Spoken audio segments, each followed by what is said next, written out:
Good evening, everyone. It's time for Wednesday Night Warfare. It is not, as it has so often been, Velker across the table from me, although Velker's right over there. Hello, Velker. Hello.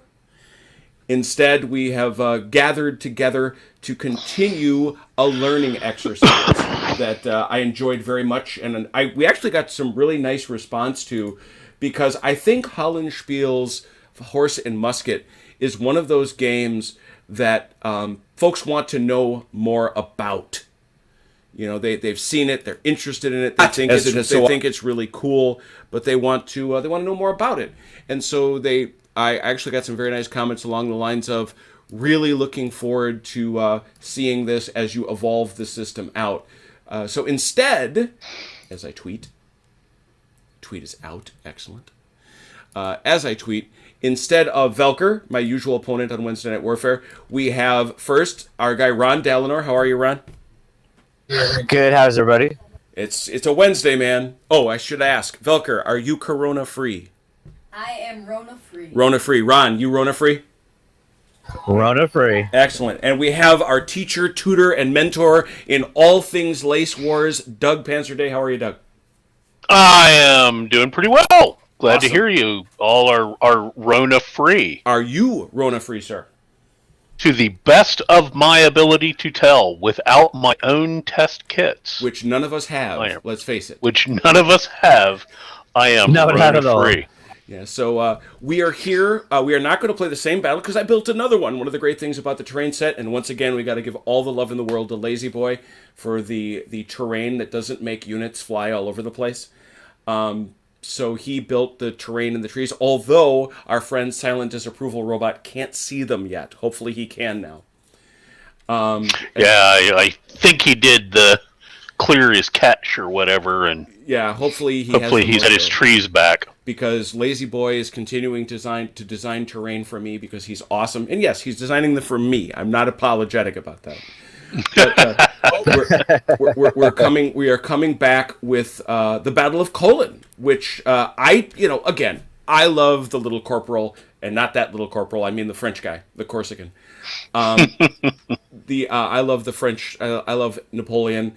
I know about the 7 Years' War in broad geopolitical terms, but this is fun for me too to dig down a little bit. So last time Doug taught us about the basic systems. Tonight we're going to get into the details, the stuff that everybody said, "Oh, this is going to make it better." So I'm going to be the Austrians, and Dalinor is going to be the Prussians. And so, Doug, tell us about the battle and get us started. Sure. So this is still a fairly early war battle. It's a little bit later than the battle we played last time, Lobositz. There is one other large battle in between Lobositz and Kolin, which is the Battle of Prague, which we should play at some point because Prague is physically, in terms of the size of the armies, the largest battle of the 7 Years' War. They just don't have armies that big after Prague because they take so many casualties. Kolin is a very interesting battle in that the Austrian leadership has completely changed at this point from what we saw at Lobositz and what you see at Prague, mainly because Brown dies. He is wounded at the Battle of Prague, which really only hastened his end because he had really serious tuberculosis. Tuberculosis or cancer, I can't remember which one it was, but he was dying anyway. And we have a new Austrian commander, Dawn, who, if we look at Dawn's figure, who is on right over here. I'm going to go get him. I'm going to show the folks where he's... Oh, there he is, hanging Right. out. There he is. And you'll see that his rating is a 3, That's a good rating. which is a very high rating for Horse and Musket.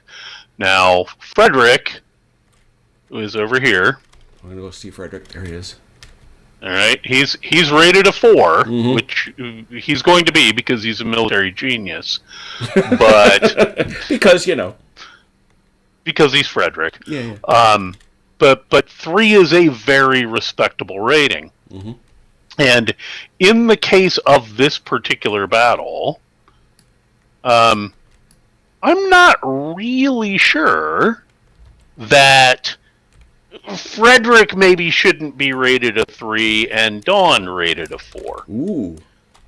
Dawn was smart enough to place his army really in a position that Frederick had to attack him. And kind of surprised the Prussians from where he was. You'll see very quickly if you look at the map. Velker, what do you notice about the Austrian positions? All right, Velker, I want you to come here and look at this map. What do you notice about the position of the Austrian army, the one that I'm commanding down here? There is no one on the right. There is no one on the Austrian right, except for, well, these hussars. I didn't see those guys. I didn't know that they were yours. His surmise is there is nobody here on the right. That's true. There is the right is not, and that's going to be important in a minute. So there's not a lot of Austrian troops on the right. What else? It's very patchy. It's not very well consolidated. You're all very patchy, not very well consolidated. They're sort of all over the place. And that's a little bit an artifact of the level of abstraction in Horse and Musket. The Austrian lines were, in reality, probably more contiguous than this. Okay. But look here. Okay. And here. And here. Oh, we have. Where are the Austrians? We are. The Austrians are on the high ground. Yeah. And what do we have here? Oh, we got those skirmishers again. Those are Ron's favorites. Right. Oh, I hate and where are they? Where are the skirmishers? They're in a town. They're in a town, right? And there's another village here, and there's another village here, and there's woods here. So the Austrian position is actually a fairly well-protected position. They're on the high ground. They've got villages. They're in a pretty decent defensive position. Now, what Velker noticed immediately, and Velker, you should be very, very proud of yourself, is the same thing that Frederick noticed. Frederick is over here actually in a church spire in a little village. And he's looking out over the battlefield, and the first thing that he noticed is the Austrians are pretty heavily massed on this side of the battlefield, but they're not that heavily massed on this side of the battlefield. Mm-hmm. So, being a military genius, where have the Austrians the Prussians massed their forces? Towards the side of the battlefield where the Austrians don't have a lot of troops, right? Hitting them where they ain't. Right. What makes Dawn so respected in this battle, and what causes the Prussians in the end to lose this battle, is... No, don't say that. Historically, this is what happened. That's why we play games, Ron. This will be fine. It is Frederick's first defeat of the 7 Years' War. Dawn notices... Guess? Was it a trap? Well, it wasn't so much a trap as Dawn was just smart enough to move, particularly this Austrian infantry that's over here, over to here, and reinforce the infantry that he's got on the hills. And so the Prussians basically spend all of their effort attacking here and here, and they can't break through. Eventually, they're so battered that the Austrians launch a general advance, and the Prussians have to withdraw from the field. So it's really dispiriting for Frederick. Dispiriting. Jim and I were talking earlier about how there is a painting of Frederick at the end of this battle where he is sitting and basically drawing with a stick on the ground and looks very oppressed. And Frederick was, well, let's just say he was a bit emo. And He played the flute, man. Come on. yeah, he was special that way. And wow. some of his officers had real concerns, particularly because he said things that he might have ended his life after the Battle of Kolin. He was so distraught at the defeat. So a really, really interesting battle. It is winnable by the Prussians. As I said to Jim, I think I played this battle in at least 4 different game systems. And it is certainly possible for the Prussians to win.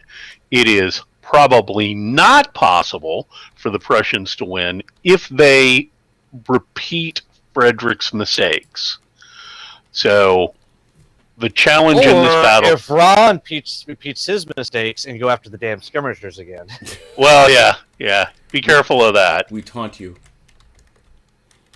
Yeah. Though, you'd be in good company because that's certainly what Frederick and the Prussians did too. Okay, so that's the overview of the battle. Now, we're going to introduce new concepts into the system. The first and biggest one that we're going to introduce is the idea of formation and facing. Dum dum dum. Okay. So let's talk about facing first. With the facing rules in use, you now have front, flank, and rear hexes. Okay. So I'm gonna just steal this. Let's steal this Prussian infantry right here. All right, I'm following you. All right. So in this case, as this Prussian infantry is currently set out, they have 2 frontal hexes. They have 2... Stop. Hasdrubal has joined us, and he observes, that it could have been worse. Frederick could have preferred the pan flute. Well... I'm just gonna leave that one alone because we're a family show. Fair point. So, but there is a lot of speculation about Frederick. Let's put it that way. So we have facing. So we have 2 frontal hexes. Mm-hmm. We have 2 flank hexes, mm-hmm. and we have 2 rear hexes. All right. Mm-hmm. Units may only move and fire into their frontal hexes. Uh-huh. Okay? So some of the movement that we had last time would not work. Some of the combat we had last time will not work. You can only move or fire into frontal hexes. If you want to move into something that is other than a frontal hex, you're gonna have to pivot in the hex. Mm-hmm. There are restrictions as to how much a given unit can pivot in a hex. All right? So when entering a hex, artillery, line or elite infantry, and militia may only change their facing by 1 hex side in either a clockwise or counterclockwise direction.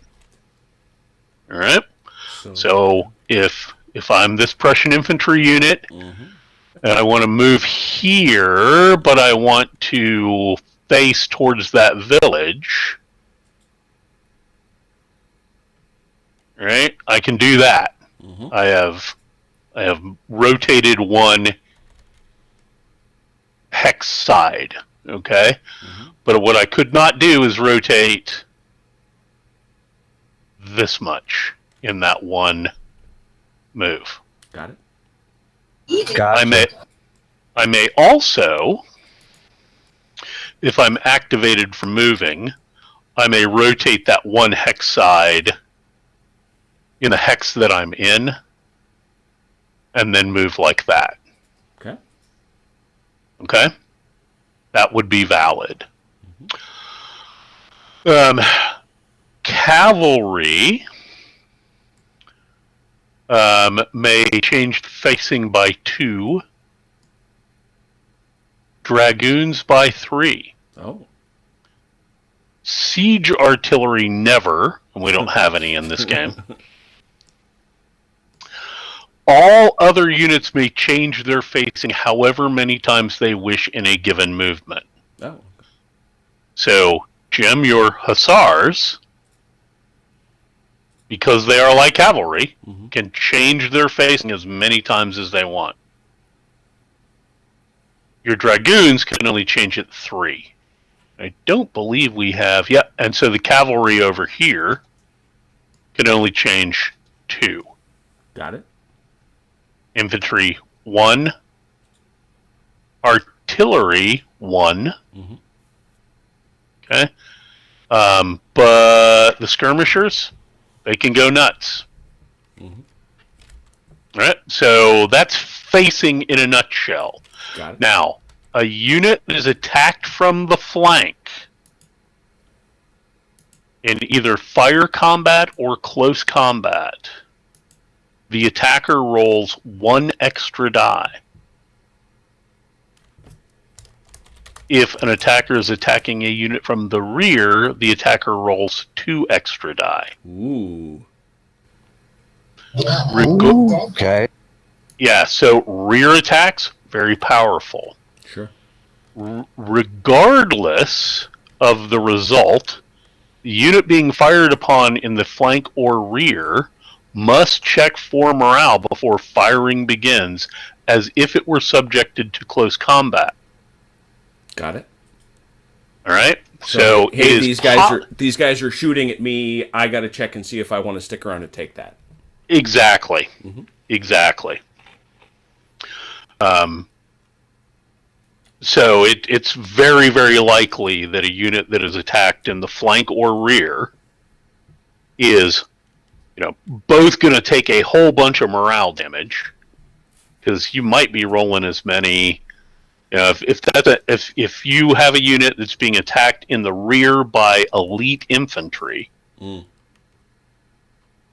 they're already rolling 4 dice. They're rolling 2 more for being in the rear. So now they're rolling 6 dice. Right. And they're hitting on like 7, 8, or 9. Plus, you're going to have rolled a morale check. So if you don't get completely destroyed, there's a really good chance you're running. So flanks and rear attacks can be very damaging now. And you begin to see the importance of using and supporting your formation, so that it is hard to get on your flanks, hard to get into your rear. At the same time, you see the real value of moving your cavalry around to where it can do flank and rear charges. Yep. Whereas in the past, doing a frontal attack, remember, if I do a frontal attack on this Prussian elite infantry with my cavalry, there's a good chance I got to take a face full of musket fire before I charge home, right? But if I'm doing that on a flank or rear, they can't fire. They can't do defensive fire. Because remember, you can only fire out of your frontal hexes. Right. So keep in mind, if you're going to use horse with these rules, go for flank, go for rear attacks. Do not charge formed infantry from the front. It will evaporate your cavalry very quickly, but you will likely put the enemy infantry to rout if you hit them from the side, or particularly from the rear. All right, so that's facing. The next bit is formation. There are 2 formations, and only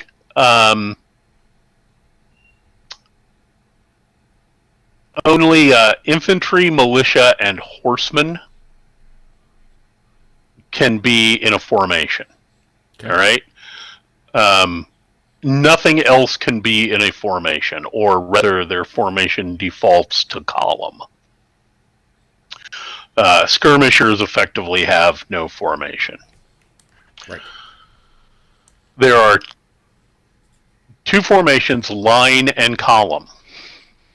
This Prussian elite infantry, as it sits right now, is in column formation.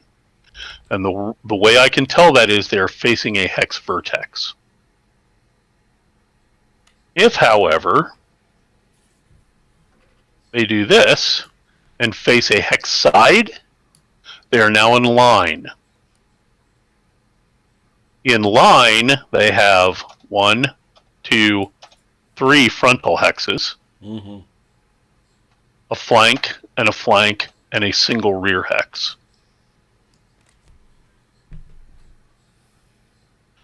You can only change formation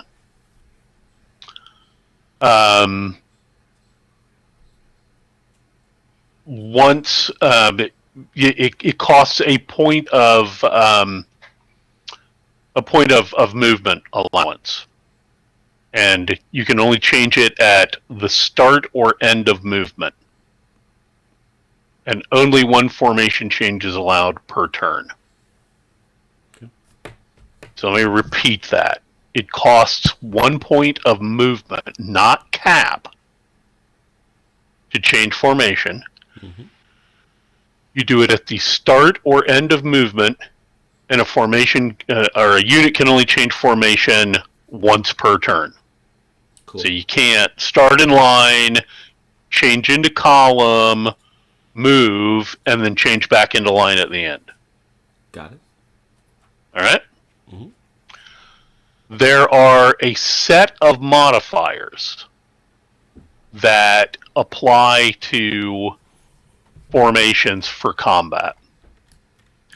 The gist of it is fire combat is enhanced in line formation for infantry. Mm-hmm.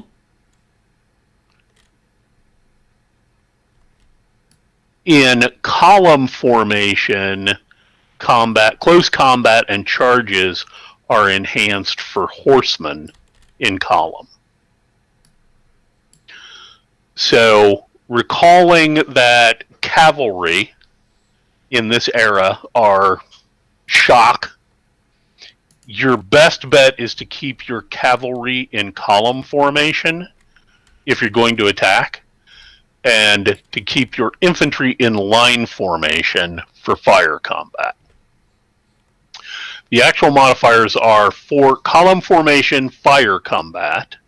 For infantry, militia, and horsemen, you add +1 DRM to enemy dice rolled to hit them. So anybody that's in column formation is easier to hit. Sure. Okay? Horsemen add +1 DRM to hit when rolling to hit other horsemen. Okay, so if horsemen are in column and they are rolling to hit other horsemen, they get a +1 DRM. Basically, they're caracoling. Close combat, infantry, militia, and horsemen subtract 1 DRM from their morale rolls. Okay, so if you've got infantry that's in column and they get attacked in close combat, they're going to lose a DRM. Or they're going to take a -1 DRM on their morale roll, which means they have higher morale. Their morale check has a better chance of succeeding if they're in column. That reflects, hey, I got all these guys that are closely packed. I'm being hit in close combat, but I'm not stretched out in this line, right? Infantry add +1 DRM to dice used to hit in close combat. So if you're going to do close combat, Jim, you'll enjoy this. It's an attack column, right? Mm-hmm. Charge combat. Horsemen add +1 DRM to dice used to hit in a charge. subtract -1 DRM for morale checks made to the counter charge. So again, horsemen that are in column that are rolling to counter charge are going to get a -1 DRM. They're more likely to counter charge if they're in column. Line. Infantry add +1 DRM to dice rolled to hit other units. Horsemen subtract a DRM from dice, both used to fire at them and to fire at other units. So horsemen that are in line are less likely to be hit, but are also less likely to hit if they're doing fire combat. Close combat. Infantry and horsemen subtract -DR1 from dice used to hit other units. So your close combat is not as effective if you're in line formation. All right. All right?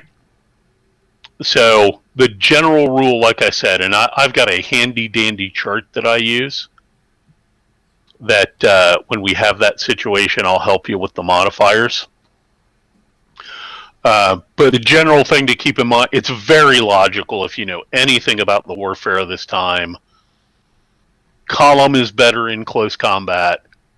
Line is better in fire combat. Okay? Mm-hmm. That's facing and formation. Any questions about that? No, I think I got that. Yep. Okay? It's pretty straightforward. Now, the last thing that we're going to add, you guys are used to the rules, the special rules for the scenarios, which we now have on these nice cards here. Mm-hmm. We're also going to add nationality rules. Oh, very scary. All right? Nationality rules is a bit of chrome to reflect the doctrine and training of the armies of this period. So, in terms of this battle, we have the Austrians and the Prussians, and the Austrians have the following characteristics in addition to what's on the card here. So they have good light footmen. Light footmen are your skirmishers. Right. Okay? So light footmen at a range of 1 to 2 roll 1 extra die. Now keep in mind that the Austrians, by the special scenario rules, also have what? They get rough terrain mastery. Yeah, they have rough terrain mastery. Yeah. Mm-hmm. Okay, and rough terrain mastery, which is a scenario special rule, says units roll 1 extra die when firing from woods, swamp, and/or town hexes. So my lights are pretty now, scary guys. Yeah, so lights that are in a town, those skirmishers in a town, at a range of 1 or 2 are going to roll 5 dice. I like that. Oh my god, not like they were deadly to begin with. Holy crud. Yeah, do not attack skirmishers in a town or other rough terrain. It's just bad. Those are the infamous Croats. And Jim, if you remember the talk about light infantry we did at Origins, 2 years ago? Yeah. Yeah, 2 years ago, I talked about the Austrian light infantry, and these are the guys. To answer a question Red is posing, Doug is not the author of the game. He now, however, is the developer for the Horse and Musket line.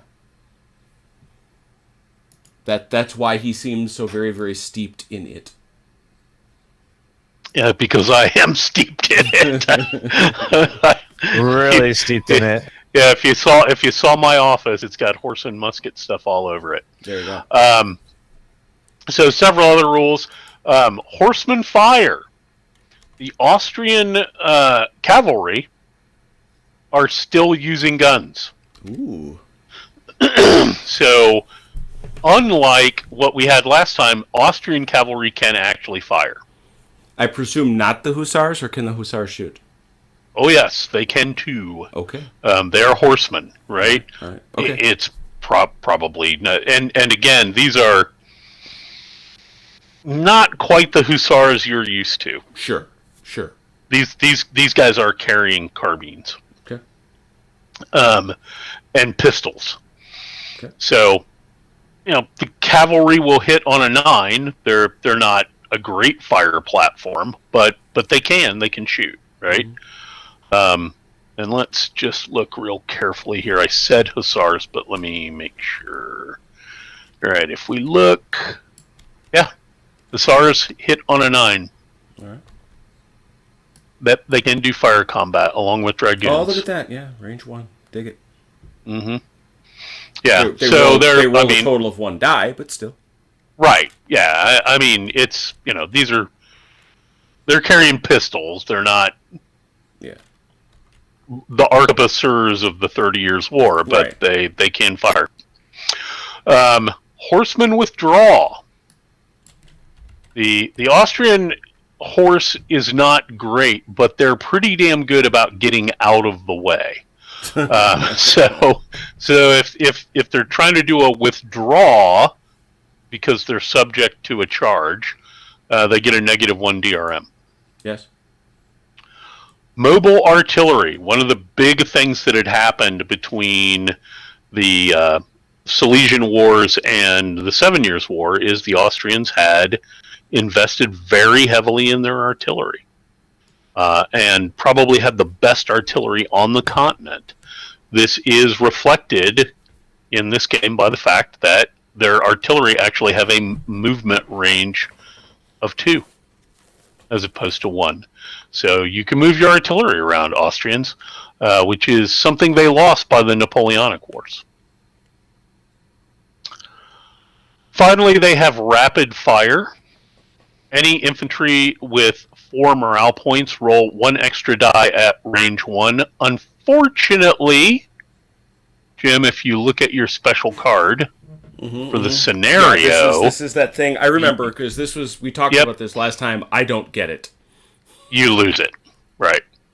You would get it later in the war, but at this point, the Austrians really haven't developed that capability. So I get the top 4. And Jim, with your skirmishers, I don't think you need that extra help anyway. Yeah, I got, just for the record, I think I got 1 unit of skirmishers. That's right. You got 1. They're gonna go. Just for the record, that's all you had last time too. Not wrong. And they're kind of in an important spot. They absolutely bloodied the Prussians in this battle. All right, the Prussians have discipline, so you have to re-roll any 1 failed morale check per turn. You have narrow square. You can form a square against your infantry can against cavalry attacks, but only if you're in column formation. Now, does that cost a movement point or just automatic? It's automatic. It's in response to if you pass your morale check. Okay. You can do it, but you would already have to be in column formation. And the reality is, it's not actually a square, as just for those who are interested in the history. It's not really a square. A rectangle? Yeah, what it is they're already in column, and the outer ranks just turn to the sides, right? So that they're facing the outside. Gotcha, right. Okay? It's not the sort of hollow square that we're really used to. Prussians get the famous Prussian oblique attack, which means your infantry gets to re-roll 1 failed die in close combat or in fire combat at range 1. And you get the rapid fire, so you get the 1 extra die roll at range 1. Now, Ron, skirmishers. Yeah, if you look at oblique attack and rapid fire... Okay. What's that really telling you about Prussian doctrine here? Both of those are effective in at range 1. You got to get in there. You gotta get close, right? You gotta get up in his face. You got to get in his face. The Prussian doctrine here is to close and use your improved firepower in close range firefights to reduce the Austrian morale and then close combat them. Now, your challenge is you have to get close enough. Yeah, that's the challenge. Okay? So be careful about feeding him in piecemeal and get in his face. Do not stand back because he will pick you to pieces. Okay, so those are the two things. We're not going to use any of the other special optional rules, and there's a whole set of those too that add other cool characteristics. But in terms of the sort of advanced game, facing formation and national rules are the big things. Okay, so we got it? Makes sense? I think so. All right. I believe our Prussians are player A here, correct? They are. And the Prussians have 5 cap and the Austrians have 4. So, Ron, you're going to move first. Jim, are you still with us? I am right here. I could not hear you. Oh my goodness. Now I can hear you. Oh, okay. Right, locked and loaded. All right. So, Prussians go first. First thing that we do is roll for cap. Roger. Or cap. Yep.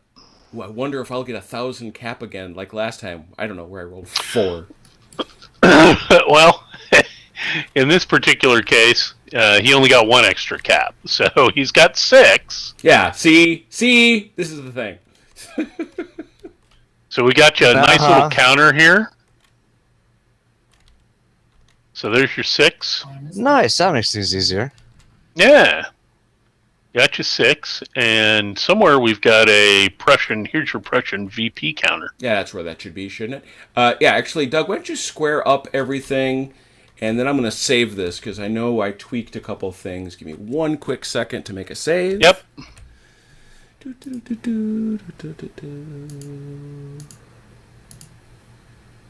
Proceed, please. All right, and we are at turn 1. Oh, yeah, there it It's is. a 12-turn game, by the way. And I have to not lose. And you have to not lose or get 6 victory points. I'm all about not... Hey, I'm a government employee. I'm all about not doing stuff. Well, that's pretty much the Austrian approach to things, right? It's not so much that Dawn won this battle. He just didn't lose it. There you go. Which is all he needed to do. All right, you got yourself 6 cap, Ron. What are you going to do? Now, before you start, let me say this. Really?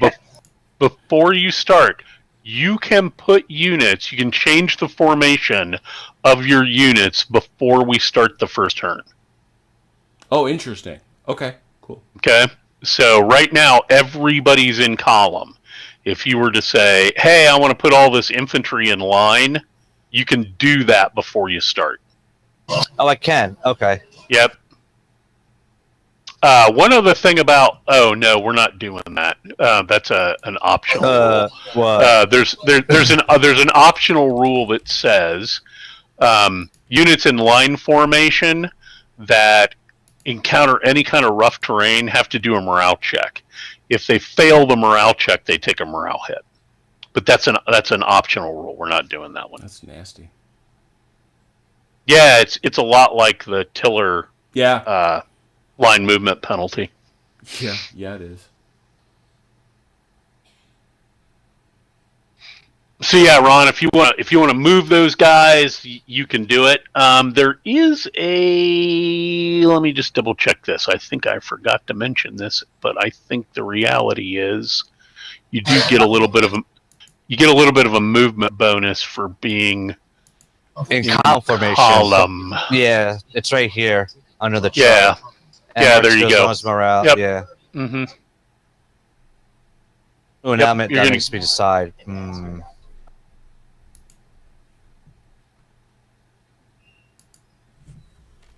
I'm going to keep them in their formation right now. Okay.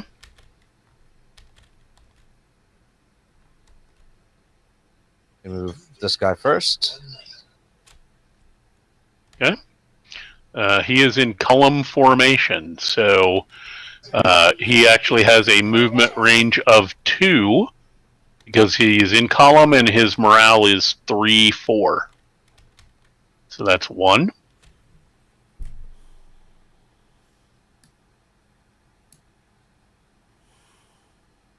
Two. Now, you did not have to move Frederick with him if you wanted, but you can.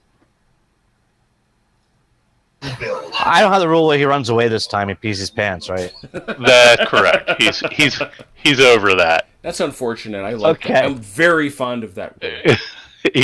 He's grown up, but that did cost you a cap.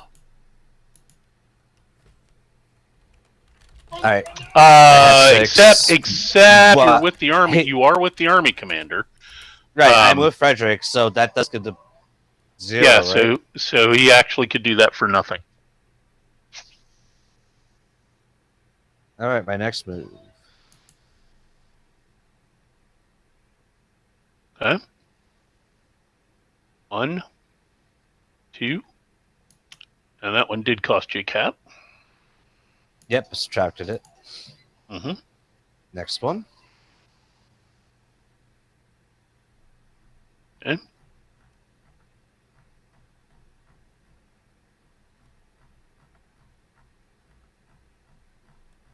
All right, and that cost you a cap, which you've marked. Now Frederick's the only one that it doesn't count for Correct. cap, right? Okay.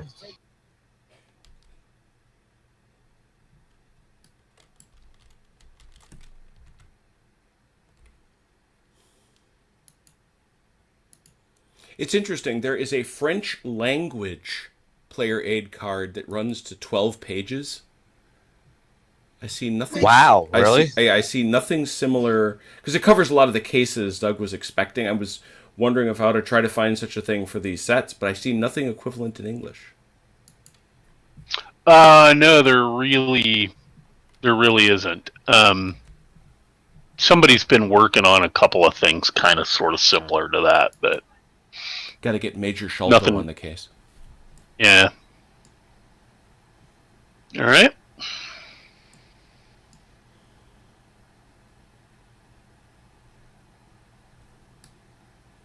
Yep. Oh, and what's you're- this guy? This poor guy all by himself. Seaton. Yeah, nobody loves Seaton.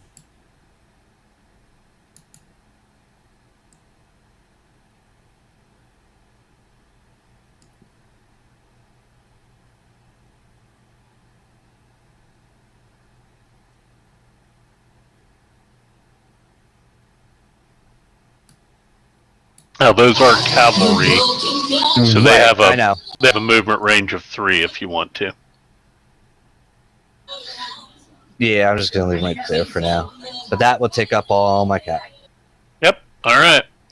Okay, Jim. We have clearly a major Prussian advance happening here in the center. Yeah, I have respect for this. This is not a shabby thing. I will now go out and attempt to get Cap. Here I go. Pow for Cap. All right. Come on now. Come on now. Oh, yes. Ooh! Got himself 3 extra cap, giving you 7 for the turn. 7 Cap. Not happy with that. 1. 2, correct in column? Correct, as long as you're in column and have a morale 3 or 4. I do.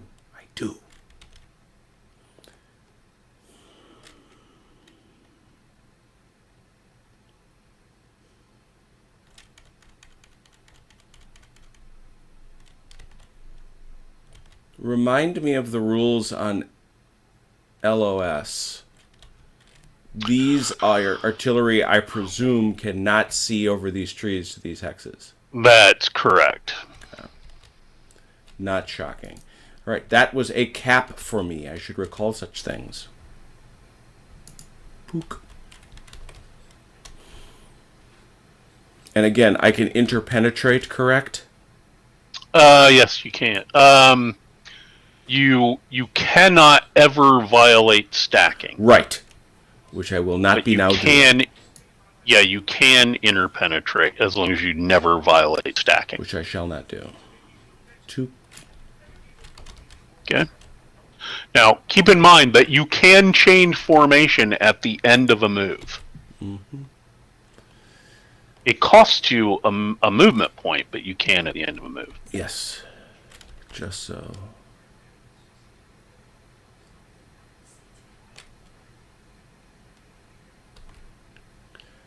Well, here's where this becomes fun.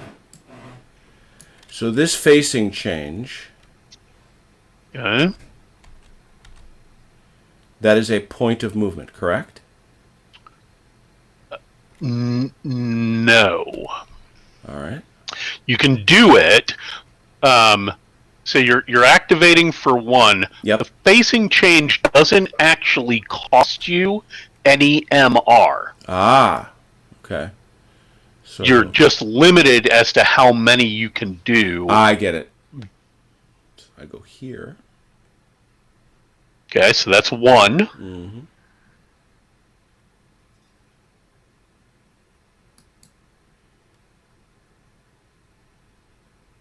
Two. That'll do. And you can face change again, by the way. If you want. Don't have to, but you can. I do. Those are dragoons. They can change 3 hex sides. 3 times. 3 times. Taking me to 4 cap. Count them. What are you weedy devils doing over here? What are you doing? I think they're having tea. They just want to relax. Is that it? So the actual historical answer to that question is the Prussians actually come in from this direction. There's a major road, basically where the Prussians are lined up at the beginning of this battle, called the Kaiserstrasse, and the Prussian army was marching along it.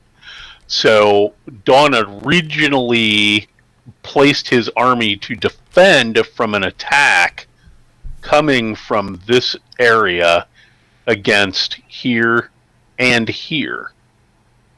Frederick said, well, I'm a military genius. I'm not going to do that. I'm going to attack over here.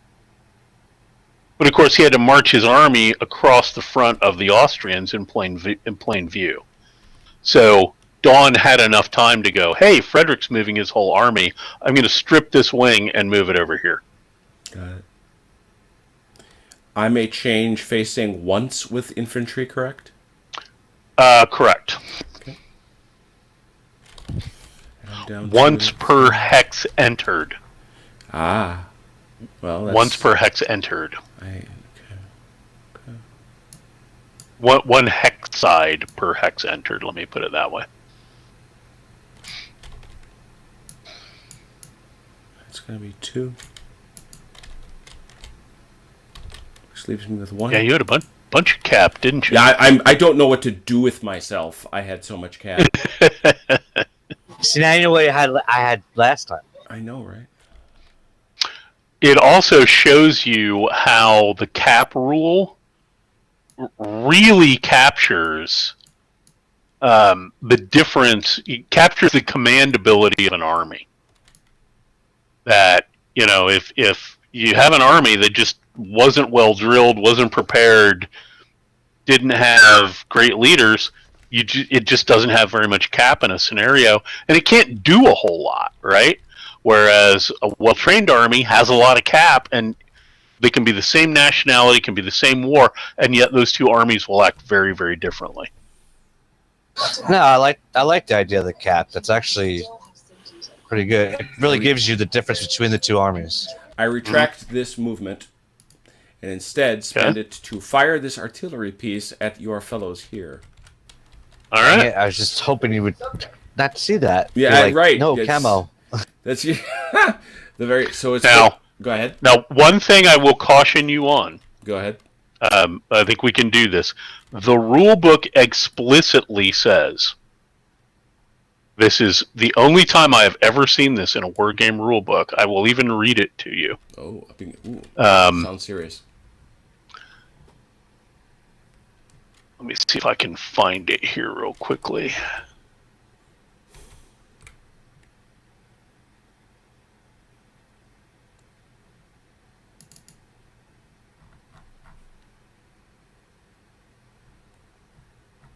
I can't find it right off the top of my head, but it specifically says there are no takebacks. Oh, Yep, yeah. no, here it is. There's a whole section. Yep. No takebacks. Yep. No. I remember this. All movement and declared targets and actions are final once a player's hand is withdrawn from the unit he is moving. Players cannot change their mind and retrace a unit's movement. I will not violate that rule because I think it's so fun. There we go. I've not violated it. All right, there we go. I'm good. Turn 2. I was gonna okay. I was gonna be gentleman-like, be like, You are a gentleman, and I appreciate that. But such a mad rule I can't violate. We are generally very gentlemanly about that kind of stuff, but this system explicitly declares no takebacks. No takesy backsy. That's a technical thing. Yeah. So, never ever have I seen that.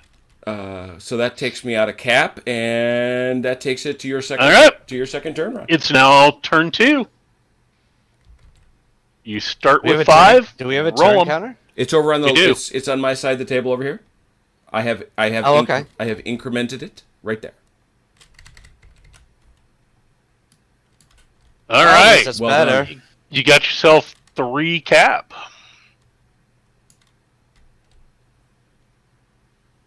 Might as well put all the markers together.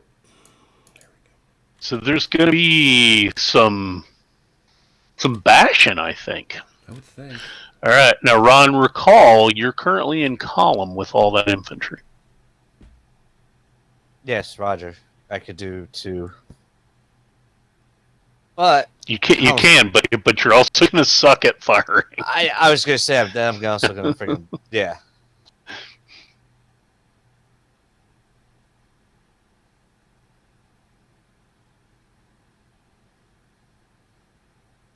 Well, first off, I'm going to do 1 cap and use these cannons, and 1, 2, 3 at this hex. I forgot you can't target this hex. Yep. Okay. So our table tells us it doth say that artillery at range 3 hits on an 8 or 9, but only rolls 1 die. Correct. Okay. The target is on a hill. I am. So it's -1 to that die roll. So that means basically a 9. Yeah, you really can only hit on a 9. Now, having said that, looking at my handy dandy chart, you have on that hill infantry that is in column formation. Column formation infantry that is being fired on by artillery. Artillery firing on column infantry gets a +1. Okay, so 8 or 9 it is. So it's 8 or 9. 1 die.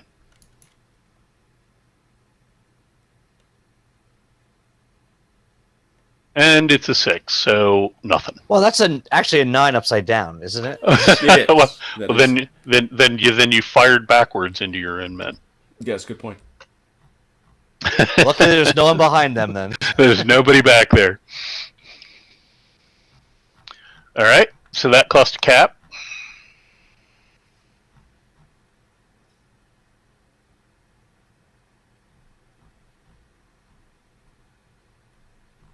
I really like these little guys, Jim. Are they the this best? Really looks good.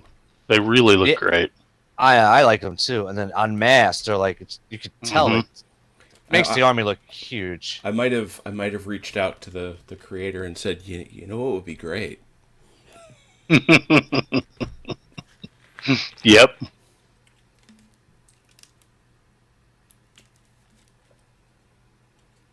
Now I can change formation and still move 1 or no?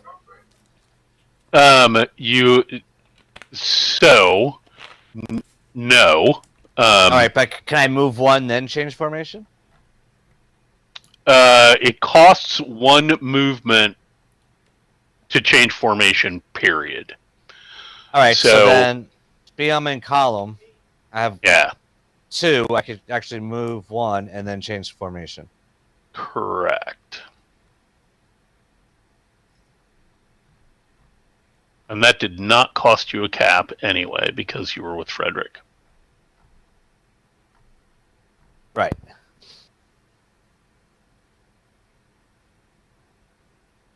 And you have now moved into that town.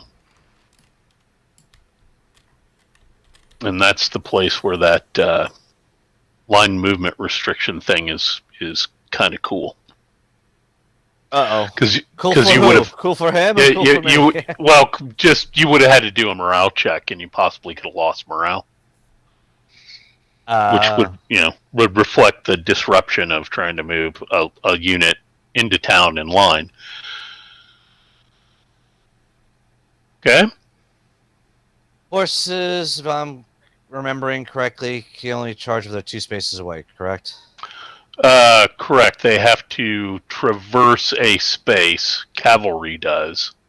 Right. So if they were here, Okay. they could charge. Right. Or here. Right now, they're too far away.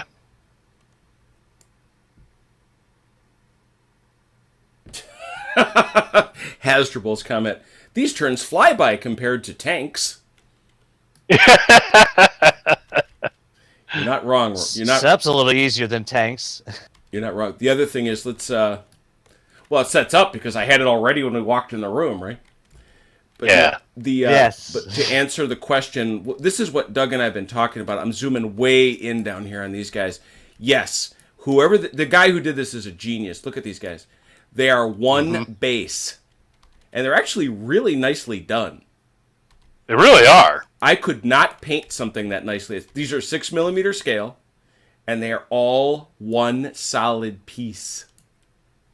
So great. And he has all the armies of the 7 Years' War done. Bit of a loony. Oh, moving into the trees, eh? I see how it is. Oh, heck yeah. I'm using terrain this time. He's still in column there. Yeah, I see that. That's interesting. That's going to take some mental adjustment to realize that's column, that's line, you know? Mm-hmm. Yeah. It's cool. I'm smart.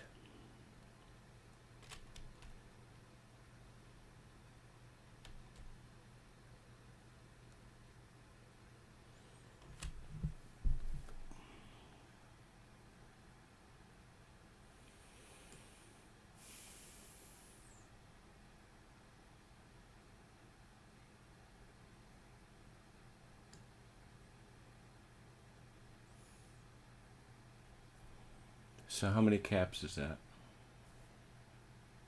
That's 1, 2, 3. 3, 4. Actually, 5 because you fired here. But he. No, but he was free. So he didn't cost anything, so it's 4. Yeah. Yeah. So I got 4 more. Got 4 more.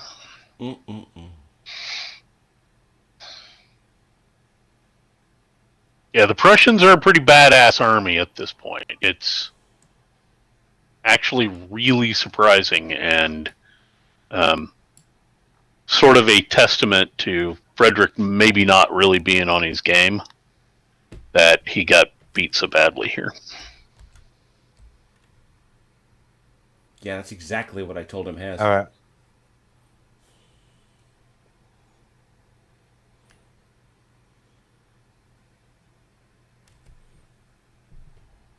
Yeah, he does these for Napoleonics. We are solved, man. Oh, yeah. Oh, wow. That'd be, yeah.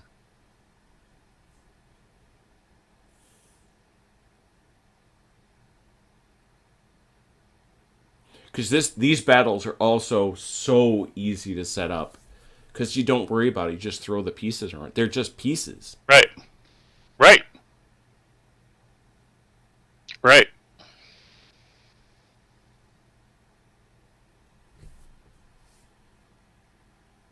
And it won't be too much longer before we have the Napoleonics rules. Right. In fact, I mean, technically, when Volume 4 comes out, we don't have Napoleonics per se rules, but we do have French Revolution rules. Just for the record, Tom Russell was on Kev Sharp's podcast the other day. Yeah. And started talking nonsense about how dinosaurs are coming to table battles before Napoleonic. I guess. Well, you gotta argue with Mary about that. I gather that. How'd you like that little video with Napoleon? Friggin', That was that's what I put delightful. in the forums. That was great. All right, Ron, you all done? I'm done. All right. Okay. Oh boy, I got some stuff. Okay. Let's see, can I get some points? Can I get some points, please? That'd be good.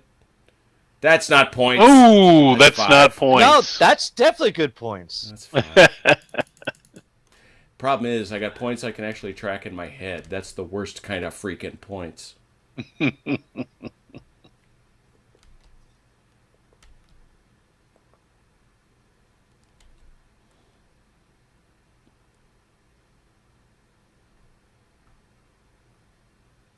All right. Big Dog over here is going to have these guns fire down into these trees for free. Which guns? Right here. That's not. Oh, they're not the front though. But there's facing now, damn it. Yeah. Yeah. Ooh. That's fair. Well, it's also accurate.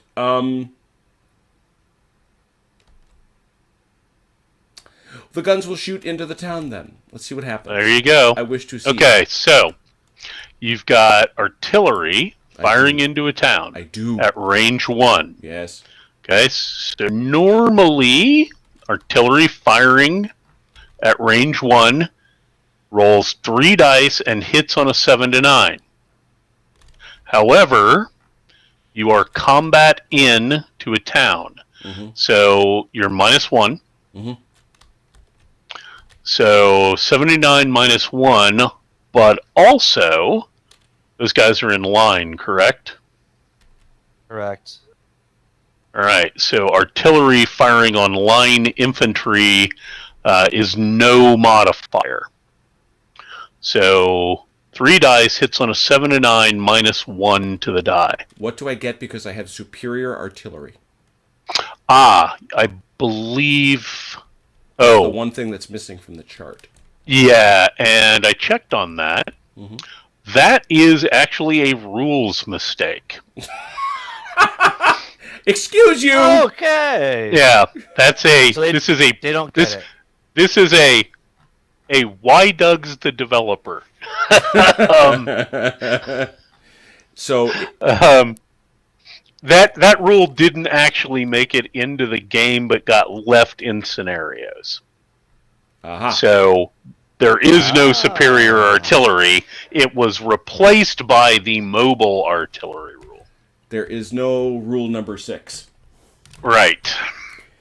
All right, so 3 dice hitting on... Basically an 8 or 9. 8 or 9. Get him. Nope, but I... Yeah. Not today. I rolled 5s. You did. And yes. So he now needs to do a check. He only does 1 because even though I rolled 2 5s.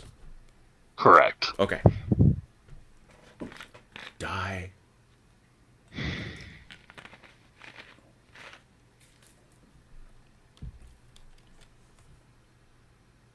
Only a 1 kills him, correct? Yeah, correct. Thank God that was far from it. Let me just make absolutely darn tootin' sure No that take it is.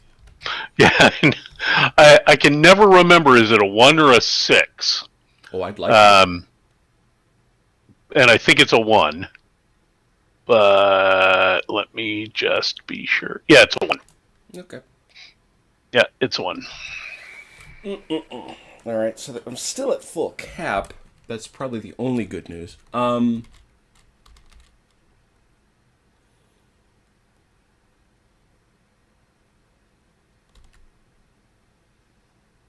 And don't forget, facing applies to him as well, which means he now has flanks. These fellers are coming down and are going to shove him out of this town. Okay, so they're going to do close combat. They are no points. All right. One unit got to benefit from that. Oh, okay. That's fine. So I'd pay one. Your line, I would have done both, right. so I will pay one. Or, well, yep. Is it one either way or two either way? Isn't it two? It correct. So well, I mean, in that, for instance, I'd obviously take I'd pay for the artillery and take the line infantry for free. Yeah, that would make sense. Well, but the line it's 2, and it reduces your cap cost by 1. The army commander, it's not free; it's a reduction of cap cost. Okay, cool. So I'll so eat the one. It's a wash. Yeah, it's a wash. One way or the other, it's going to cost you 1 point. Yep, got it. So here I come. All right. So the Austrian line infantry is moving into close combat. I am. Prussian line infantry now needs to do a morale check to find out if it does defensive fire and if it stands. Okay.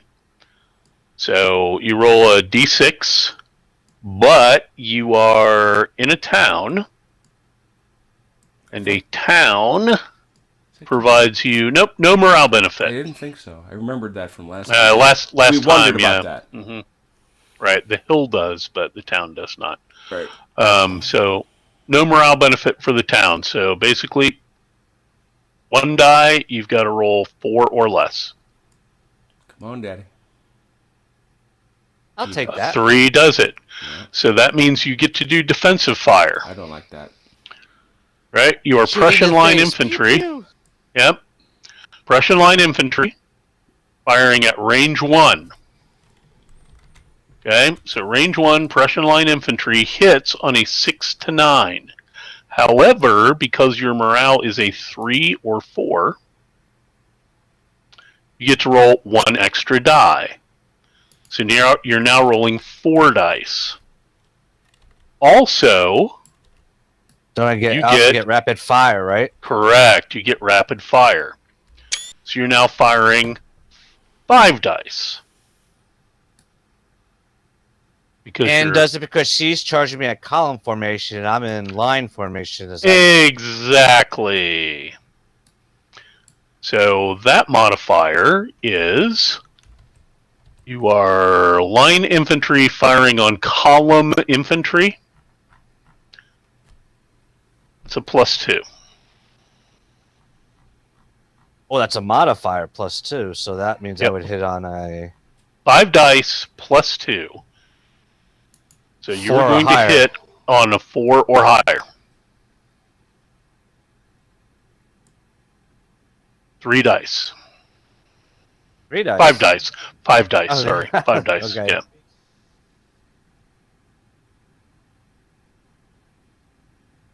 Oh, ouchie.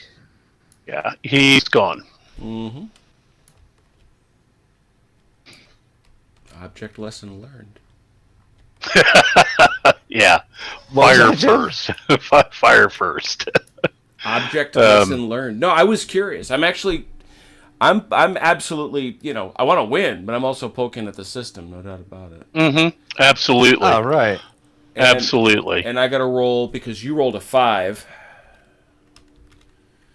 So Correct. I got to roll for Dawn. Is that on a D6? Correct. It's on a D6. He's fine. Oh, close. Okay. All right, that was a very... And you took a victory point, Ron, for that? Yes, sir. Cool. Yep. Well, not cool, but, you earned it. That was cool. It gets brutal when we introduce these extra rules. It's really brutal. Yep.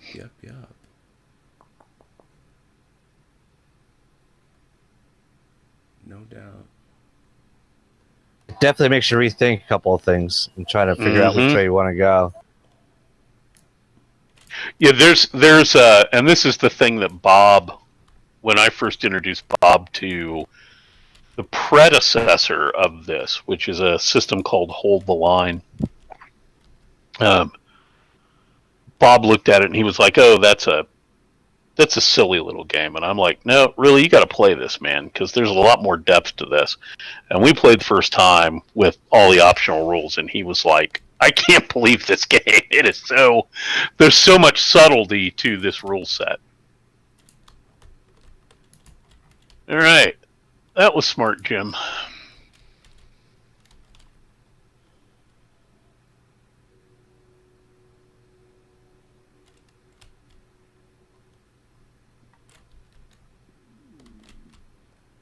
Yeah.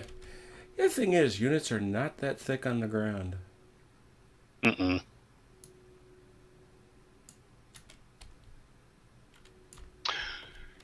And again, this is kind of divisional scale. I'm sorely tempted to make my own version of the scenario at Brigade.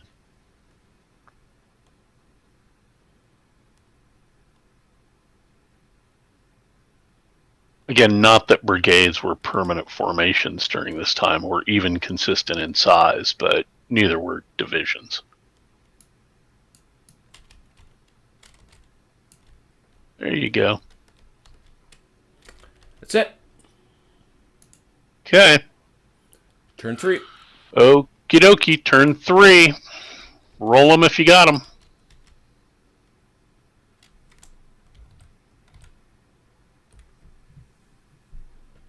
That gives me 2 more.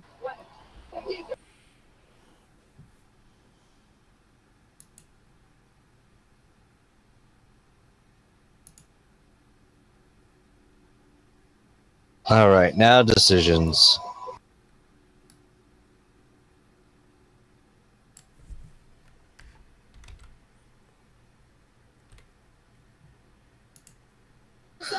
Well, first off, right here with Frederick, Okay. I'm going to fire right here. Okay. So, again, you get Prussian line infantry.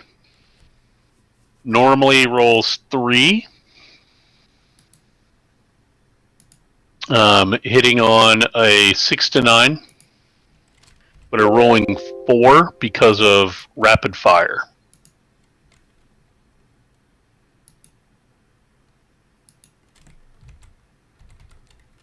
And he is in line. Okay, so 4. Right.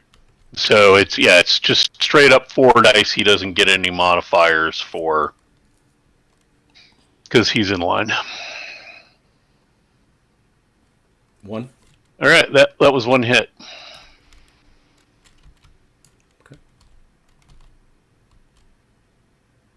Now, one optional rule that I really do like Is that shooting back rule? is the shooting back rule. Yeah.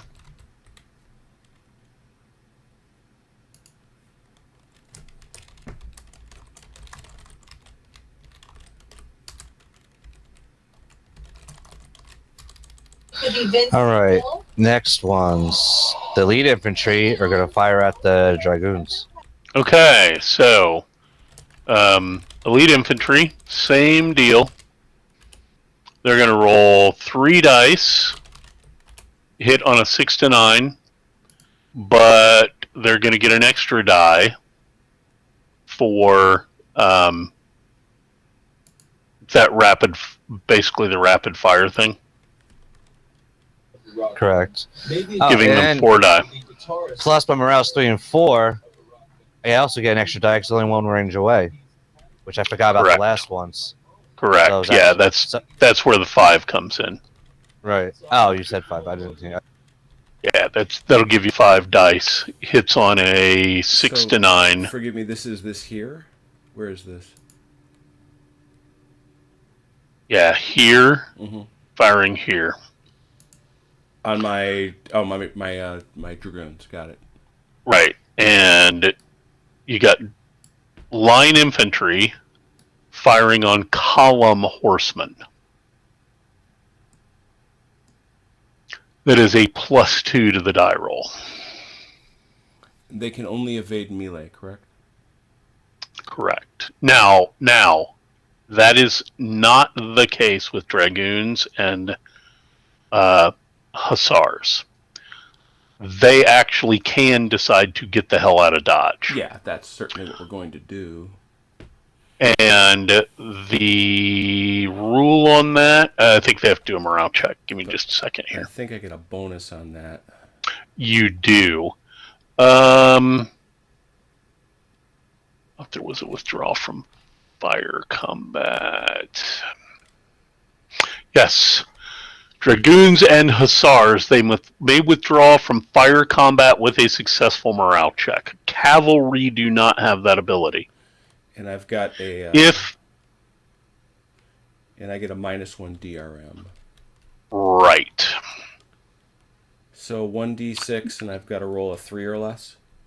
Correct? Correct. Now, one thing I will throw in here. If the attacker declares fire combat and the targeted horsemen withdraw, the attacker may still conduct fire combat on the unit if it is still in range, or you can select another target. That's fine. Good note, though. 3 or less. 3 or less. Yep. That'll do it. All right, so you're going to withdraw, which means you're going to maintain the same facing and formation, but move back 1. So. All right, now Ron, he's now at range 2 as opposed to range 1, so you can still fire on him if you'd like.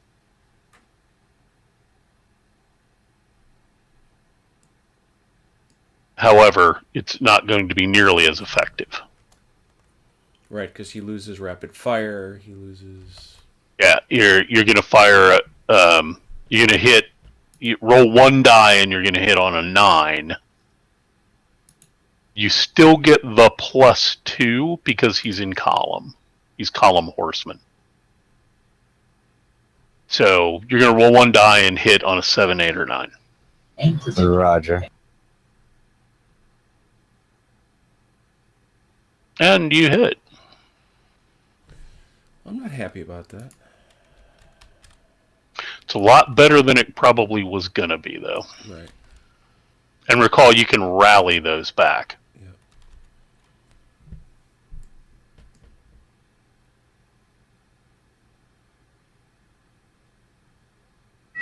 Switching formation.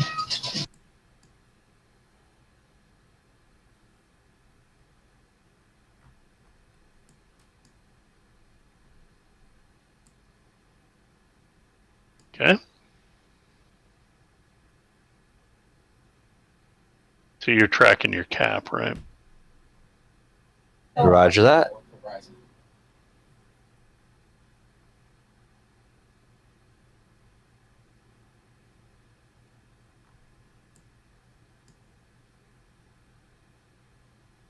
All right, I'm trying to move these cavalry into these with these infantry.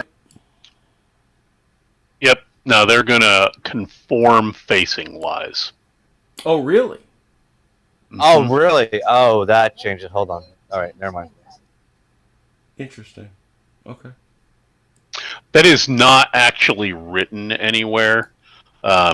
Just for anybody that happens to be playing the game, there's that doesn't say anything in the rules, but that is something that Sean and I talked about, and the decision was that you have to conform facing. Yeah, because otherwise that's a nightmare with a stack of chits.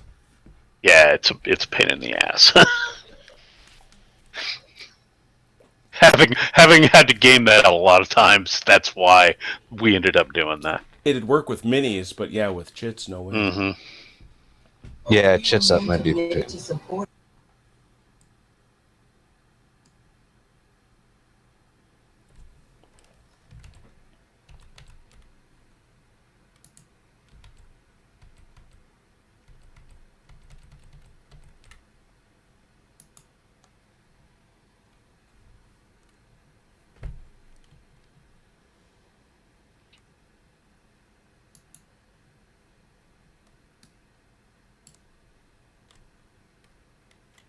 All right, instead for that cap, my infantry are gonna. Hold on. Yeah, they're just going to fire at their artillery, hope for another quick victory point real quick. Okay. So Prussian line infantry, range 1. You're firing 5 dice. However, artillery it's on a hill. Oh, right, it's on a hill, so it's a -1. So it's a -1 to the die roll, and you 7, don't 8, get 9. you don't get that column modifier because artillery has no formation. Okay. So it's just my. So it's my morale 1 because it's 1 range, and my superior firepower or whatever that is. Rapid fire. Rapid fire. I will get that straight. And it's a -2 because he's shooting into a hill and out of a town. If he was at range 2, the out of town thing would apply, but at range 1 it doesn't. Oh, okay. I'm just looking at the terrain chart. Mm-hmm. Yeah, the terrain in, terrain out thing has caused a lot of confusion as to what Sean actually meant there. Yeah, because that's what happened with me with the skirmishers last game. Remember? At range 1, you only use the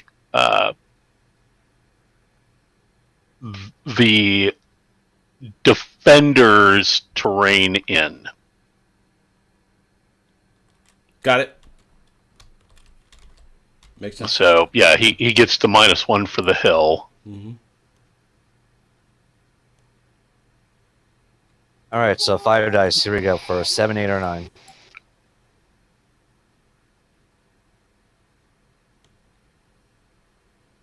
No. Are you kidding me? Nothing at all. 0. Jim. I guess that deserves that since the cannons also got 0 last time. Yeah. Yes, sir. This bit here about do not roll +1 die when at range 1 or morale is 3 or better does not actually supersede. I've been thinking about that. You're still going to get rapid fire. Okay. So because is that just because we've been giving the Prussians rapid fire plus the morale. I get you. Yes. So it's separate. Yeah. So you got to get it too. Infantry at 4 MP, roll 1. Okay, got it. Cool. Mm-hmm. All right, that was the top of 3. Correct? Correct. My turn. No, that was only 3. I have still. He's still got some left. Oh, I thought he didn't. Yep. I'm sorry. I'll stop. No, that's all right.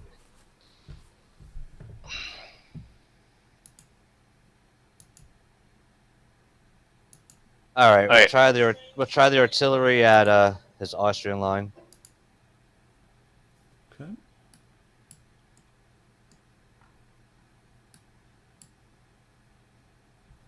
Range 3, 1 die for what, 9? Yeah. I'm sorry, I was looking at a chart. Who's firing on what? This Prussian artillery. Okay, firing on the line. All right, so yeah, so your range 3, it's 1 die, hits on a 9, right? Yep. No, 8 or 9. Oh, very nice. Hits on an 8 or 9. Saucy. It's line. You're in line, right? Or are you in column? I am in line. You're in line. Okay, so yeah, so you don't get any die roll modifier.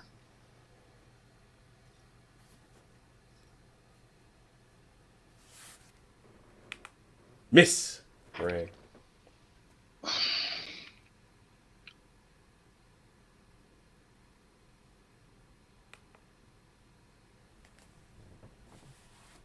All right, my Prussian hussars are going to attack his Austrian hussars. All right, with close combat. Yep. Hussar fight. All right, so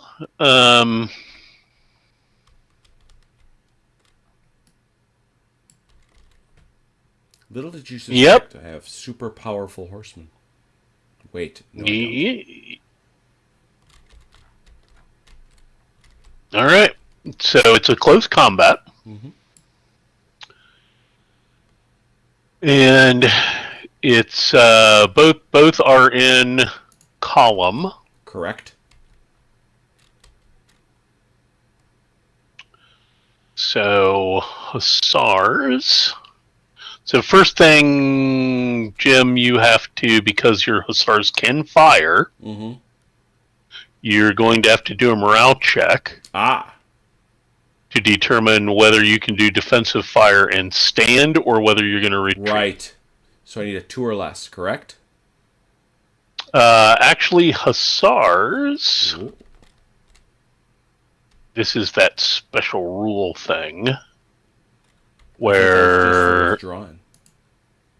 Let me double check. I mean, I would like it to be 3, but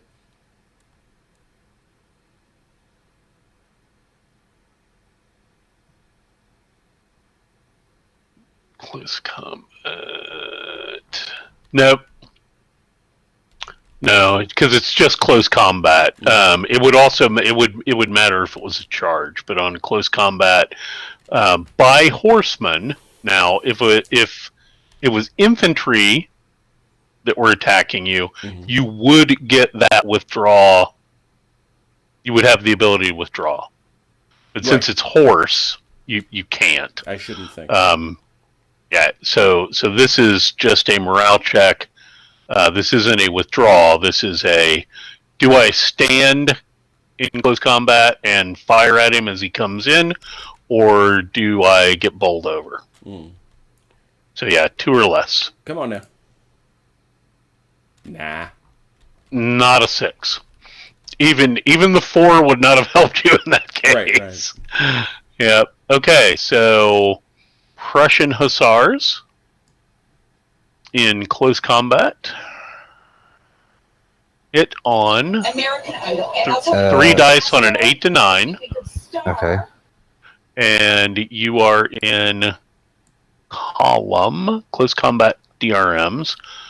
Column horseman versus column horseman is a wash. Cool. Nothing. Nothing at all. Ow. Ooh. I'll Ow. take that. Ow. Wow. Brutal. That left a mark. Them horsemen ran off. They did. Ne'er to return. Yeah, no, you have to advance. Yeah. I figured it hurt you a little bit, but I didn't think that was going to happen. You took your victory point for that? Yes, it is. Okay. Voice training. One more movement.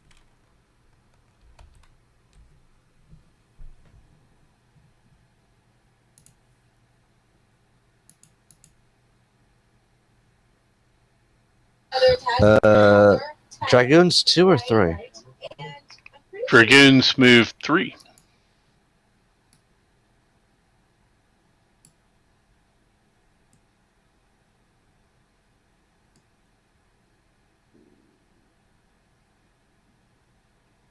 I have a feeling he's getting ready to mess with you, Jim. Reckon so.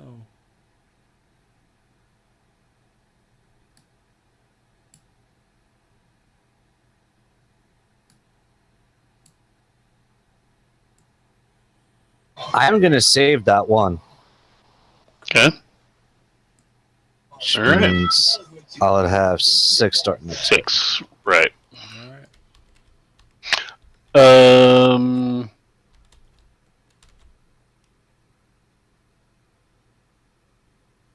I think maybe you can't do that this turn. Because Frederick actually did something. The votes Oh, they do something you can't? Oh, I didn't. Yeah, which I think we didn't really pay much attention to last time, but that is that's an action. Okay. Then all right, I'll use my. Let me just check this to make sure. Let me just double check this. That's a thing I'm less sure about.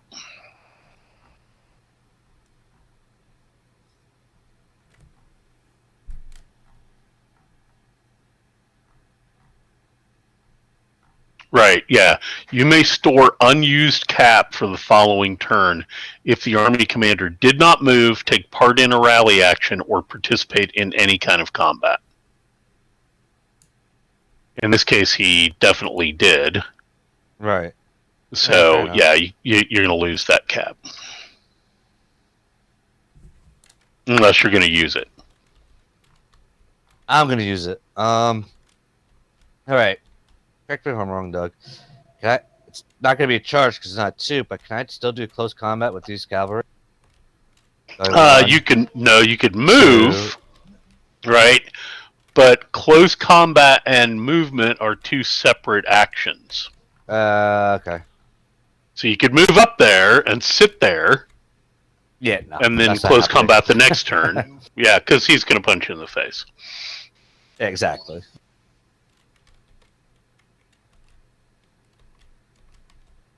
All right, I'm gonna eat that one then.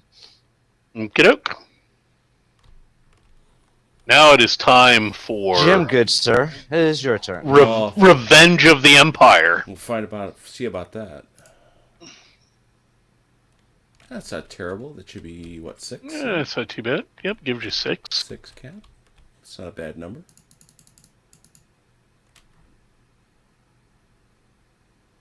Wrong thing. I wish I had 6 VPs. I have exactly none. But I do have 6 cap. Yep. Count them 6.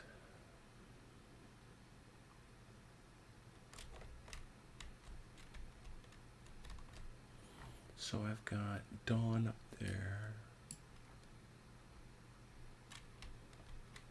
With facing, it's how do you retrograde move if you do? You have to rotate the appropriate number of hex sides and then move into your front hexes.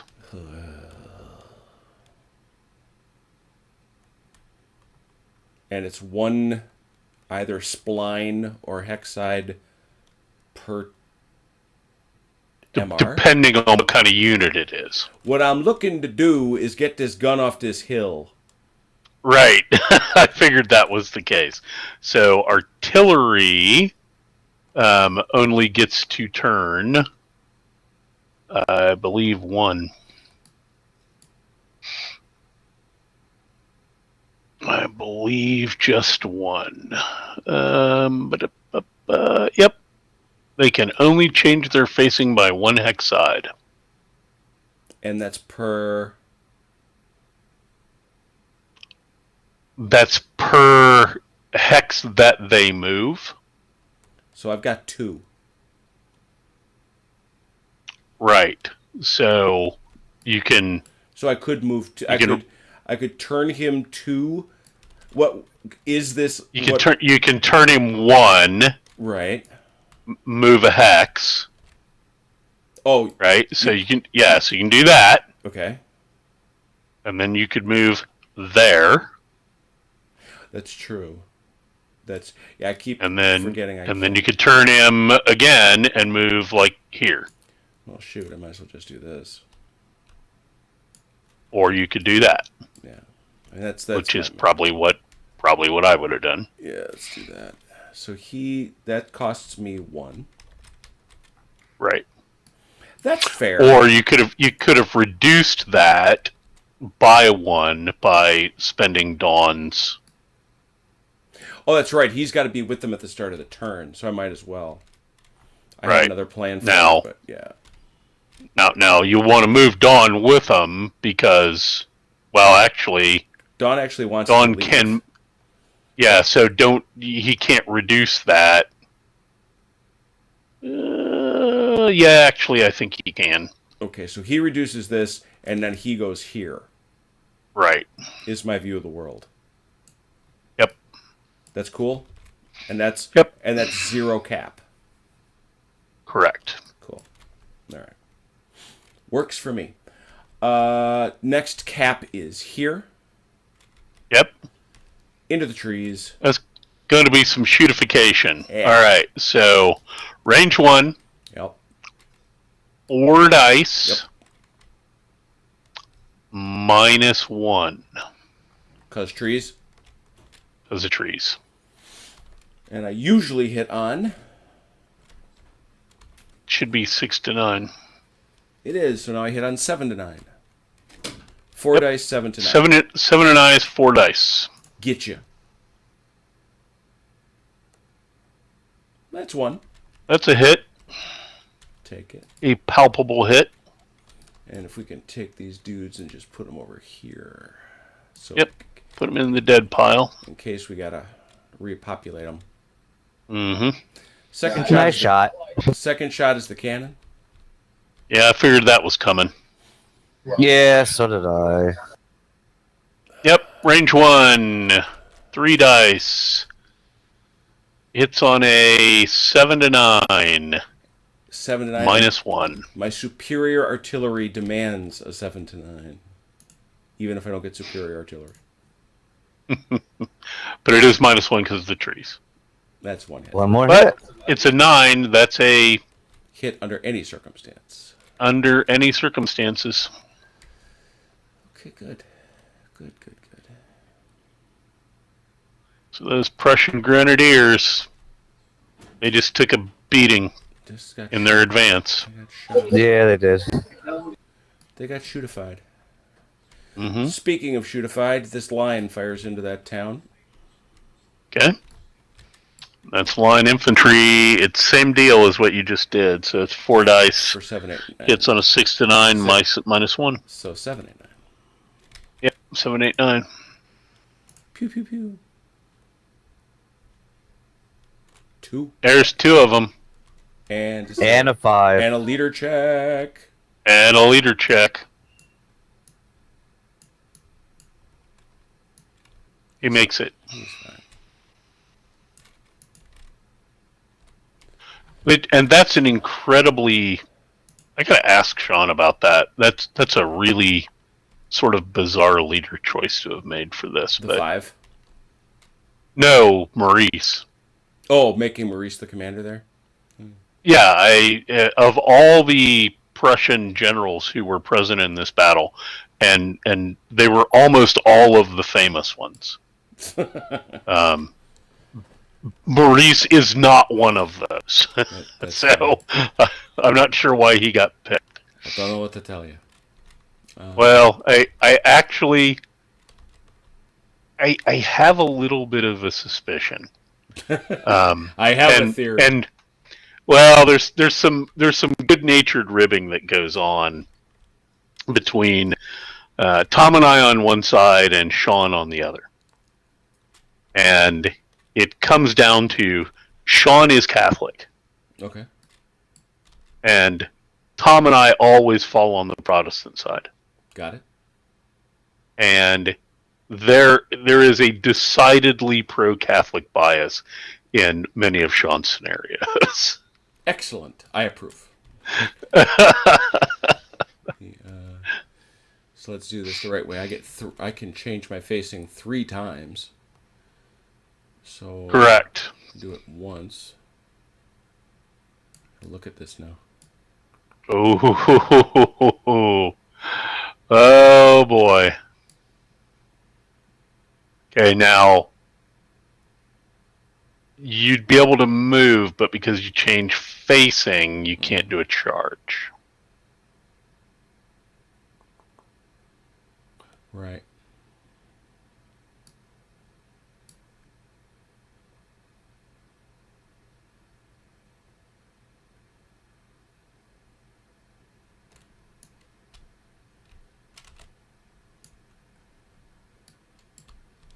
We'll get you back, boys.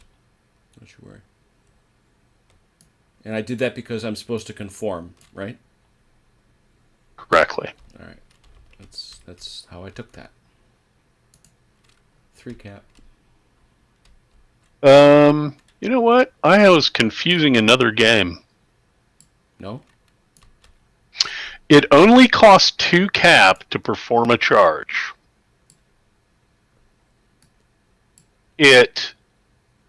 You have to be the right distance.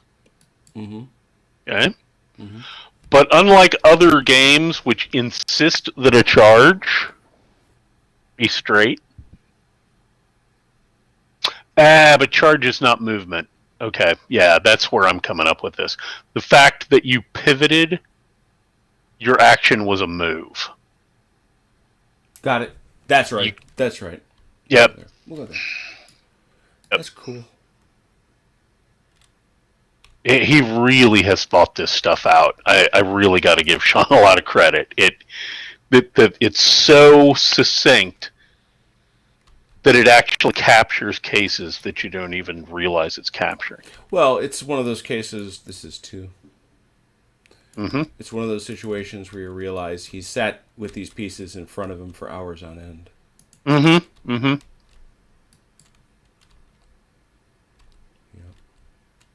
Yeah.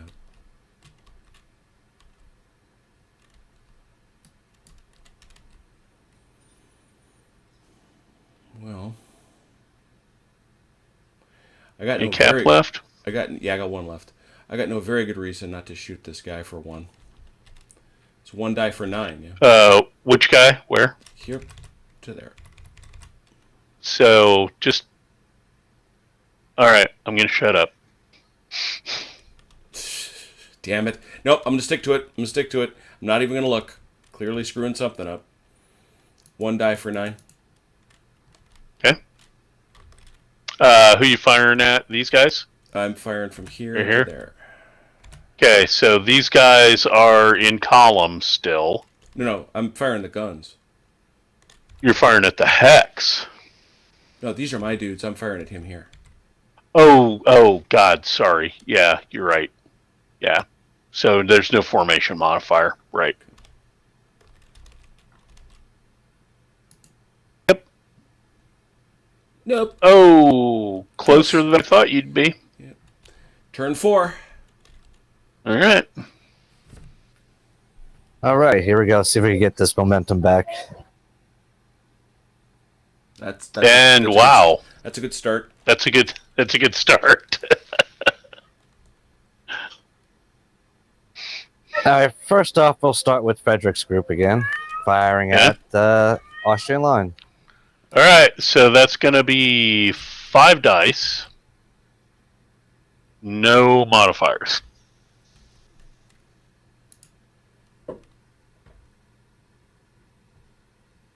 Okay, that 10's a 0. That 10's a 0. Right. Dang it. All right, 1 hit. 1 hit. Well, there's a recommendation. So first of all, Red, is that congratulations? According to Red, he's been out of work for many years, and his ex-boss wants him to come back in. Oh, that's great. Congrats, man. Maybe he wanted to be out. Does that make you miserable? I don't want you to be miserable. But then he says, "Is this new? Because it seems to be a better version of Commands and Colors." I will say, no, and look, I live in a blessed world where I absolutely do not have to choose. Right. This is not exactly a new game. When was the first one released, Doug? About 3 years ago now. Yeah, so it's about 3 years old. It's come out. It's been working its way from the earliest period of horse and musket, black powder, smoke powder, all the way up, and it'll get to Napoleonics pretty quickly. But so it's been out for a bit. It is a very. I think Doug helped me think about this in the best way when he said that the designer wanted it to be squad leader for the black powder period. Yep. And I think it's very much that. It's certainly more puzzly than is Commands and Colors, but it's got a whole heck of a lot going for it. So that's very cool. Yeah, Jim, I would say you're right about that. There's particularly when you start adding the formation rules. Yes. There's a lot more worry about where exactly am I putting a piece and when am I going to move it? Yep. Not that that's in any, and also, and even with the basic game, this whole thing about you have to move, wait, and then fire creates a very, very different dynamic that seems true to the period. So that's very cool. All right. Right. So the first cap, or actually it wasn't even a cap because he gets it for free because of Frederick, proved effective. Now my second cap. Now, well, my actual first cap. The elite are firing into the cannons, and well, that hex. Okay. It'd be a 7 to 9. All right. Now keep in mind with 4 dice. they're halved. Right, but they still get, because they're elite, they still get +1 for morale, and I got rapid fire, so I'll be 4. Correct. So yeah. So they're normally they would get 3 dice. Right. Plus 1 because they're elite. So that would go to 2. Oh, you add that after. Oh, you do that all afterwards. All right. Then you have. Yeah. Then because of rapid fire, it'd be 5. So then I guess we go down to 3 dice then. Well, they're gonna have the basic. Either way you do it, they're 3 dice. Roger. And that's for 8 and 9 because I'm in trees. 7, 8, 9. 7, 8, 9. Cool.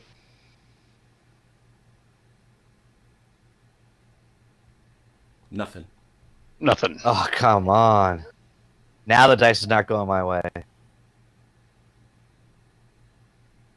And don't forget about rallying, guys. Do not forget about rallying.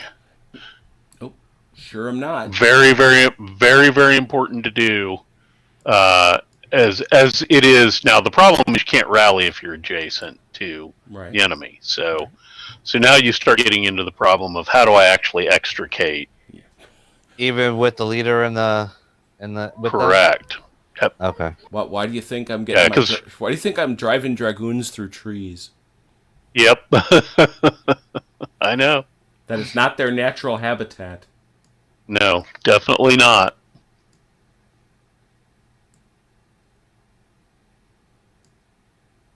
All right, you still got plenty of cap left here. What you gonna do?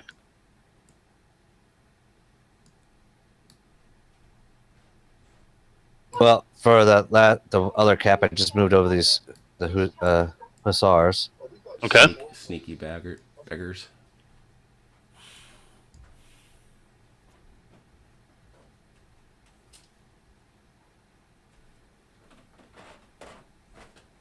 Boy, he's just leaving those Grenzers alone. Yeah, they figured out last time.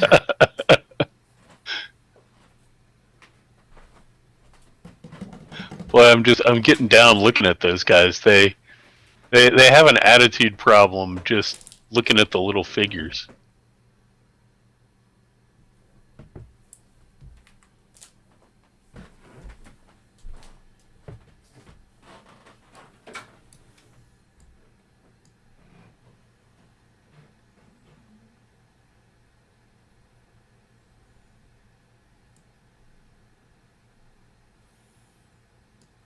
Keep forgetting they don't actually turn 45 degrees here. Yeah.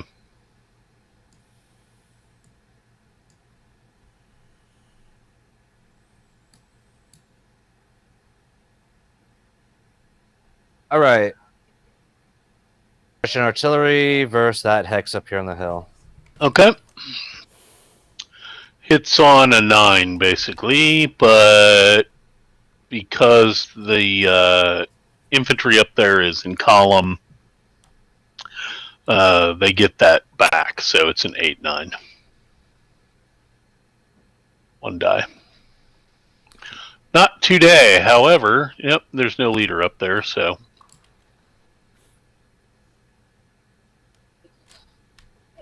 All right.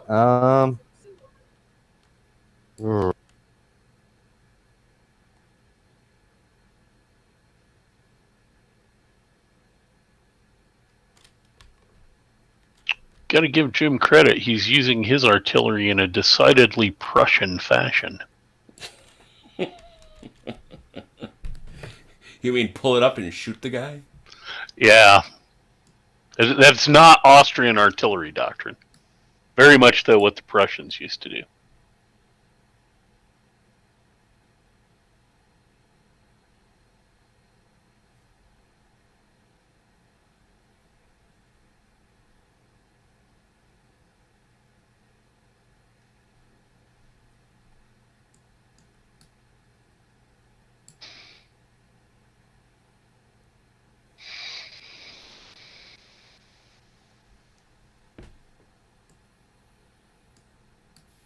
All right, here we go.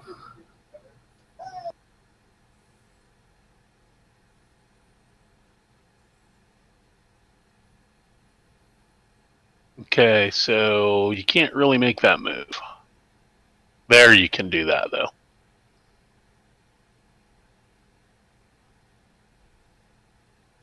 Okay, that's 1. 2.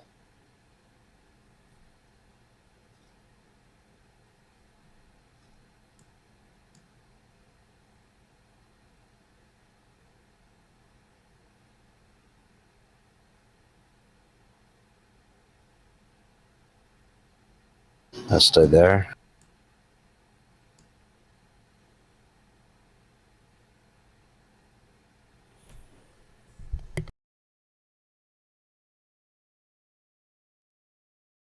All right, Prussian elite.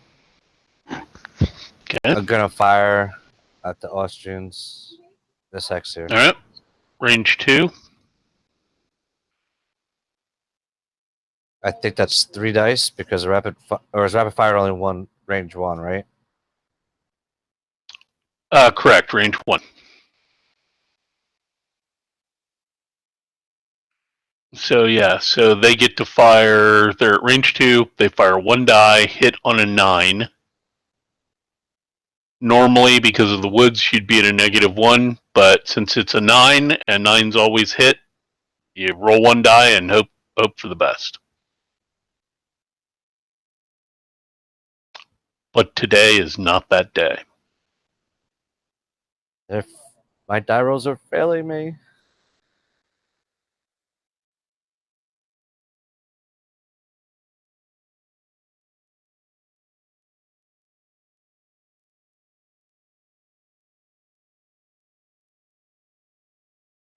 All right, the last Prussian line infantry.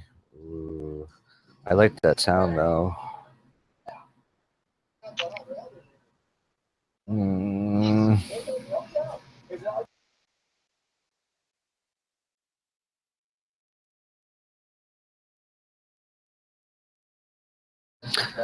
Kind of pickle with that one because no matter where I go, friggin' they're stuck.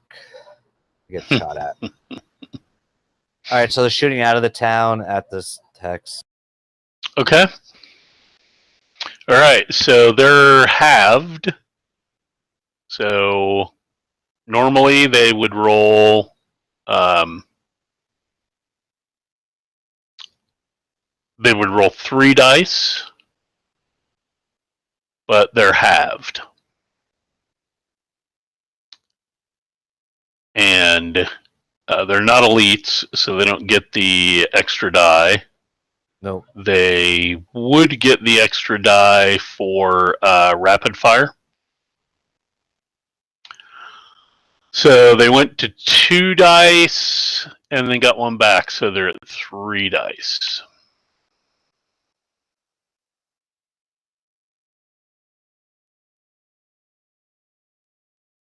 Two hits. Yeah, looks that way. So yeah, they hit on a 6 to 9, and it's clear terrain.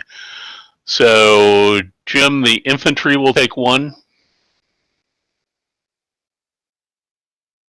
Oh, wait a minute. I'm going to use the oblique attack. Okay. 1 failed die in close combat or at range. Or at range 1, yeah, you could do that. So re-roll 1 die. Okay, it was a miss. Yep, it was a miss. So still 2 hits. We lose Jim? Sorry about that. I was muted for a second. Why did he roll? Why did he that Why did he roll 3? So he normally would roll. The base rolls 3. Yep.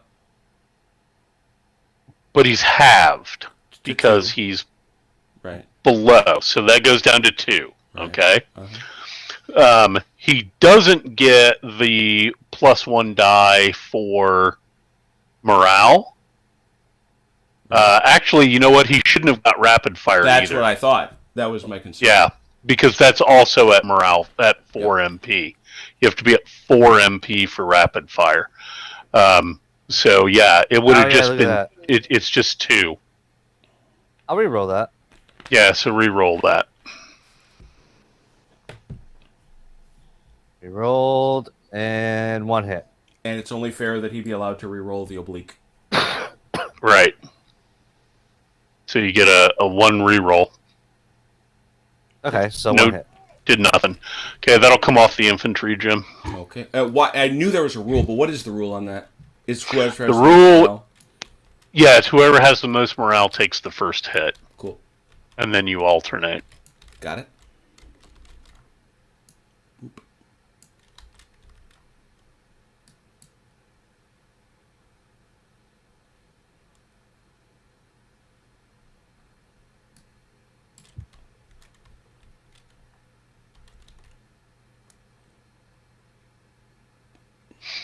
And I gotta eat. Actually, I gotta eat that last one because I can't move nothing else. Okay. All right. Here I go. It was red that was axing. I sound like I'm Having a bad day. having a bad day. Red that was asking about if this was a new game. Is that right? It was. Red game is Horse and Musket from Holland Spiel. In case we didn't talk about that before. Ah! Wow. Yeah, well. You're really getting very traditional Austrian command I'm rolls, a cap aren't you? rolling machine. You are. All right, so this is obviously a very important skill in this game. Getting your units the heck out of dodge. Mm-hmm. And it's not necessarily an easy thing. And then actually in one of the optional rules is locked in combat. Right, I saw that. Yeah, which I've actually started kind of backing off of using that rule. Because I don't know that it really at this scale, I don't know that it really captures. You read in a lot of accounts where units withdrew successfully. And I don't know if you need it. I mean, look at this guy. I mean, just Yeah, tactically speaking, exactly. where the heck Right. is he going? The answer is nowhere. Right. Because, given the rules on turning and moving, which I don't disagree with, I think they're fair. Right. He's not getting over here. No, he's not. Here. Well, that's like He's I was not. saying with my guys from the town. It's like, Yeah. where am I going to go with them? He I can, back he up. can get there's here. No way. That's not a problem. Right. Except, oh yeah, that's right. The entire Prussian freaking army is over there. Yeah. So let's take the freebie. 3 shots, 4 dice. Yep. 4 dice. Into the trees. -1. For 7, 8, 9? Yeah. Yeah. 7, 8, 9. 4 dice for 7, 8, 9 into them trees. Come on, boys. Give me something. That's a something. 1. Yep. That's a 1. That's a whittle. That was for free. Now they start to cost. Gun's gonna blast into them trees. Okay. So guns is. I keep wanting 3 my dice. superior artillery. Damn it! I know. But I don't get 8. it. 7, 8, or 9 -1, so an 8 or 9. 3 dice. 3 dice for an 8 or 9, right? 3 dice for an 8 or 9. Come on now, you do it. Kablam! Yeah, gotcha. That'll do it. That gets you a point. Yay, VP! Woo! Where'd it go? There it is. Yeah, that was Gave them a bad day. That will forever be known as Bloody Wood. Yeah, that was not pleasant for them, no doubt. Actually, they were elite, so you get 2 VP. However, because they're elite, you. Oh yeah, that's right. That is a rule. Yep. They don't automatically evaporate.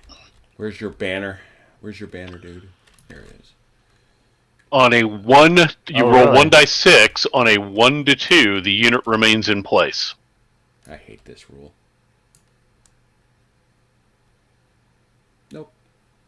But not today. And I get 2 VP. Nope. Correct. 2 VP, because they're elite. And because you eliminated them in fire combat, Yes. you do not have to, and I know you're dying to do this, you could advance into that hex. Oh, sorry, you killed them with the artillery. I did. That's right. Yeah, so, yeah, the artillery doesn't get to advance. So Dawn just like, no. Yeah, no, just Something, no. So they'll just scooch up here, allowing this to happen. That's another. That's the thing. Nope. Oop. And for all those watching at home, he would have actually changed facing, moved, and then conformed. Yeah. That is just so.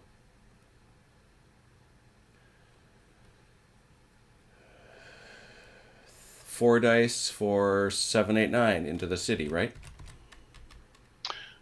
Right. Now, the problem is that 4 dice, that rapid fire, Or do I have to be at 4? yeah, you have to be at 4. Okay. 3 dice for 7, 8, 9. 3 dice. I live with Yep. that. Oh, yeah. Ooh. Right back at you. Ooh. Wow, the Ouchie. have turned. Okay, now, because you eliminated a unit that Maurice was attached to, Maurice has checked for leader cache.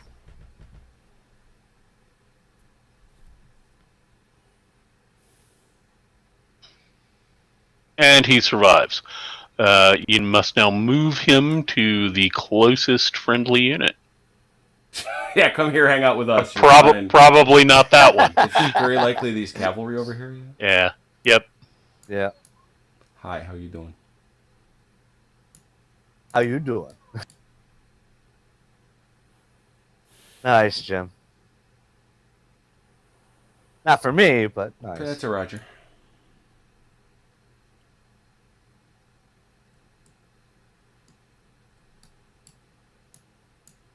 And suddenly, the battle has swung.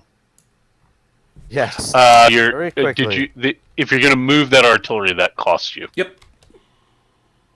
Oh yeah. They would not have gotten to do the advance. Yes, sir. Yes, sir. Yes, indeed, sir. Oh, over here I see on the you. Austrian right, it's looking a little weird. Right? I can see you. No. You don't see that. No, look, the action's over here. We Not are over there, invisible. over here. We are look over in the other direction. Do my Question. skirmishers have faces? I do have a question before you go to your next. Skirmishers do not have facing. Didn't think so. Please continue, sir. Before you use up your next Yes, sir. action point. In towns, I thought it was only a stack of 1.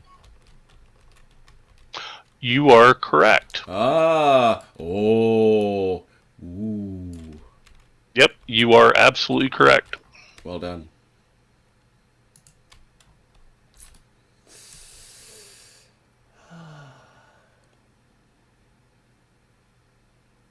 Which is a really important thing to remember because it's hard enough to crack into a town as it is without.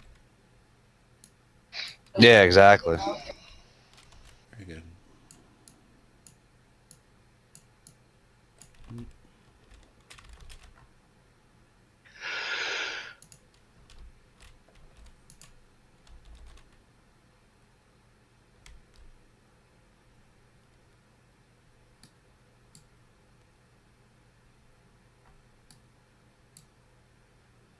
Man, there's a lot of pieces been eliminated. Mm-hmm. You don't see me. Oh, but I do. Oh, but I do.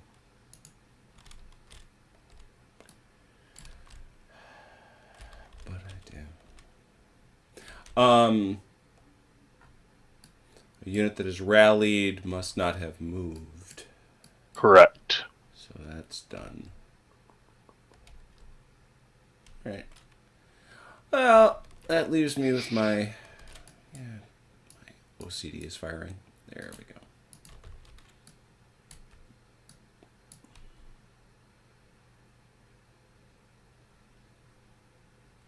go. 1 die for a 9 over here on this artillery, right? Uh-huh. Just a little artillery toss off back and forth to get tennis match. Mm-hmm. How much does it cost me to try to steal a turn from my guy here? Just 1 cap. And what do I got to roll? You have to roll the army commander's rating or less. Dawn can do that. I'm spending a point to do that.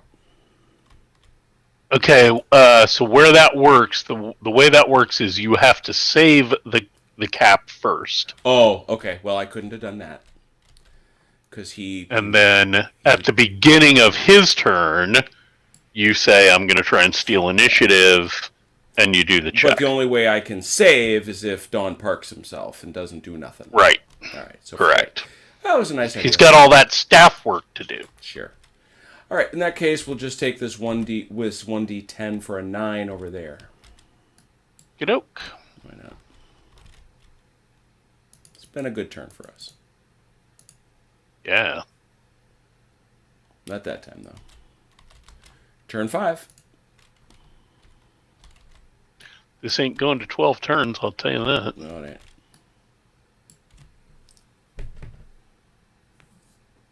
Oh, Ooh. there we go. All right. First, my freebie with Frederick shooting at your line infantry. Okay. So he gets all the things. Yeah, 5 dice for what? Yep, 5 dice. 5 dice for 6 to 9? Yep. Yeah. There's 2 of them. That's it. There's 2. That's it. As I said, I don't know what else the plan was there. Yeah. Yeah, exactly. That's the same thing with me. With I was stuck in that town. There's no way I could back out without. You got a plan for that, I suppose. But particularly in this era of linear warfare, right? I mean, these guys can't do much. They're in lines. They're not gonna, it's hard for them to maneuver. You got 3 or 4 VPs, Ron? I have 3. Okay. Correct. Yep. Tied up.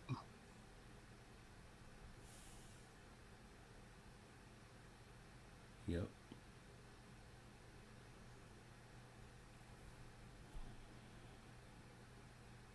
I'm charging. Okay. All right. So the Hussars. I got a dude. Jim, you have to. Yep. You have to decide. Oh, we're fighting. You're fighting? Okay, you gonna roll that. countercharge? We're fighting. I can roll a 4 or less. So yeah, that's basically the deal. And I think you actually get. That's only for withdrawal. Yeah. Yep. So you're countercharging, and Now he's go in nuts. column. Yeah, and he should be. He wants to be. Mm-hmm. So he gets he gets another Benny. Not column. I mean, he's in line. Not column. He's in line. Yeah, I am in line. Yeah, you are in line, so you don't get that Benny. Okay. Plus, you're gonna let me look here at the chart, but I think it hurts you a little bit. Wanted to shoot him. It was my intention to shoot him. Oh, you don't. You So he's charging. So your options are withdraw or counter charge. Right. I want to counter charge. Oh, I see. Okay. Yeah, I want to counter charge him, I guess. Okay. So you have to do a morale check. Yeah. 4 And your morale check for horseman, yes, is a 4 with a -2 modifier. Ooh. What's that from? So it's automatic, So it's isn't it? automatic. Yep. Okay. I'm happy I get one. Why do I get a -2? Because you're a hussar. Nice. Yes. All right. Now, actually, as I look at these rules and interpret the rules, that was strictly for withdrawing. Oh. 5 upon it. If the unit chooses not to withdraw, then a successful morale check will allow them to countercharge. Mm-hmm. So the withdraw modifier is where you get the 4. Yeah. For a countercharge, you're just a 2. I'm still a 4 because of my dude. Correct. Okay. Yep, Nadasti's going to give you a negative. It's going to elevate that to a 4. Cool. Yep. All right. All right. He wouldn't let me down. Would you? Nope, not Nadasti. Come on, big Not, dog. no, Come hell on, big no. dog. Yeah, he sure wouldn't. Okay, so it's countercharge. Alrighty, dighty. Prussian Dragoons are in column charging. So normally on a charge, Dragoons hit on a 7 to 9. They are in column, correct? Yes. Correct. Okay, so they're a minus, or against line horsemen, they're a +1. 7 to 9 +1.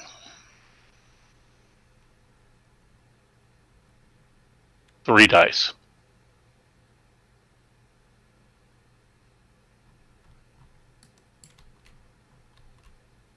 One hit. One hit. But it doesn't count yet, right? Does not count yet. Okay. And Jim, you are hussars charging, Right. and that you hit on an 8 or 9. Okay. Because you use light cavalries. See that? Does he get any minus with the column? Well, he's line. I mean line, that's what I meant. Yeah, and so there's no negative in charge for being line. There's positives for Okay. being column. However, one thing that is going to work against him is his national characteristic, or the scenario special rule, rather. Jim, you have inferior charging horsemen. So because I can't shoot him first. No. Okay. I think that was only with the close combat. That's only if it was close combat, right? Oh. So you're saying this is a charge. Sure. So when somebody charges, there's no shooting. Not from other horsemen. Dig it. Got it. So you have inferior charging horsemen, so you roll 1 less die. 2 dice. So 2 dice hits on a, what was it, 7 to 9? Or 8 or 9? 8 or 9. Yeah. Right. Nope. Nope. Okay, and because you countercharged, let me just double check, but I believe you stay. Yeah, baby. Looking at you.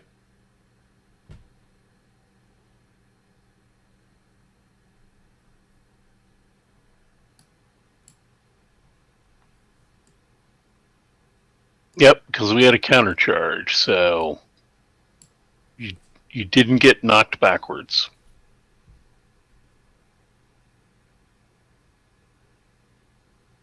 You guys basically are mixing it up.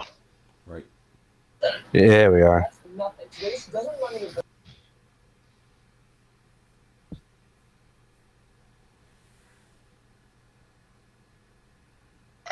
All right. What you got left? Got 3 cap left. Yeah, it's 3 cap left.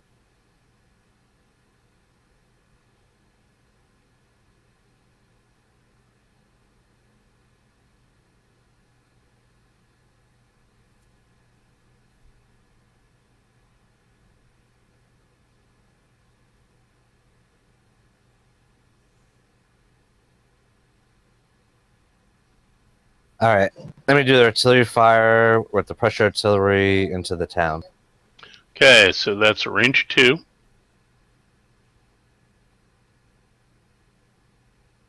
Three dice hits on an 8 or 9. However, you're firing into a town, so you're -1. So 2 dice for a 9. Mm-hmm. 2 dice for 9.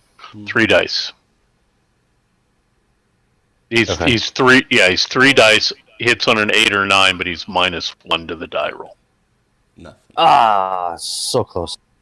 Yep, nothing. Few cap left.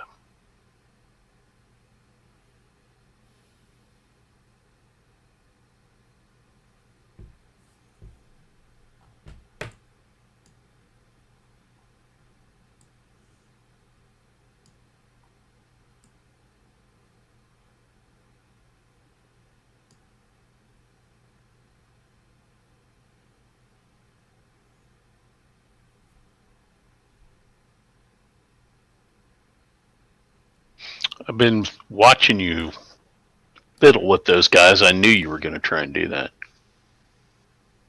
I mean, there's no way I could get him around and out, so I have to do something with them. Can't let him just sit there and get shot. I could. Yeah, you could. It's not a good idea, but you could. Now, keep in mind that those are cavalry, so they actually could have changed to... Oh, I thought you could change 2 facings in once per square you moved. Right. So I had to move forward once at least before changing facing again. Well, wait a minute. Where were they? Which hex vertex were they facing? They were facing this way. Okay. I had a so on them. Right. So move them 2 vertexes. 1, 2. Oh, you can move them too. All right. See, Yeah. I thought it was one. I thought it was No. 1 facing per. Not for cavalry. Cavalry can do 2 per. Oh, okay. Oh, that makes things a lot different. And so they can move there. Is that as far as they can move? No. Cavalry moves 2. Remember, changing facing doesn't exhaust movement points. Right. Okay. So that's 1, 2. Okay. Now he can move. He can change 2 hex sides again. Right there.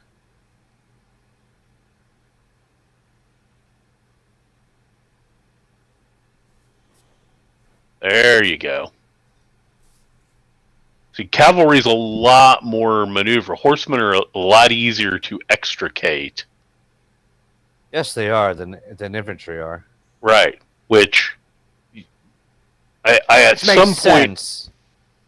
Yeah. At some point, I need to do a podcast or something about using cavalry. Because I've almost never seen anybody in any game that I've ever played actually use cavalry the way it was historically used. We get way too many bad impressions from Hollywood. Oh yeah.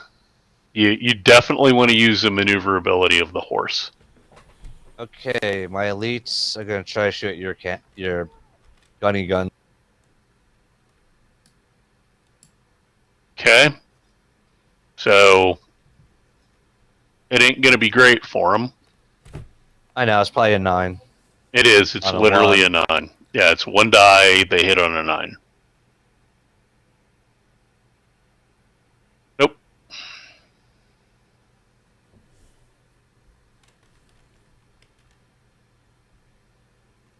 All right. Got 1 cap left.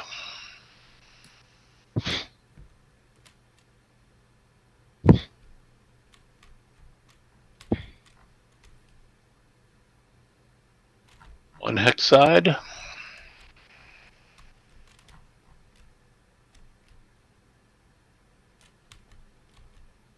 Jim, sir, you may go. There we go. There you go. 7. 7 is a fun number. Is Belker sitting next to you? No, Velker. Velker is no longer among the land. He is no longer in the land of the wakeful. Okay. Well, let's start this simple. Skirmishers shoot into the flank of these dragoons. Okay.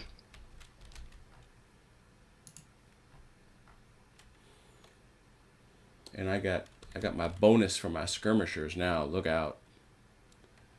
Rough terrain. I know. I was trying to avoid them as much as possible, but those rough terrain mastery.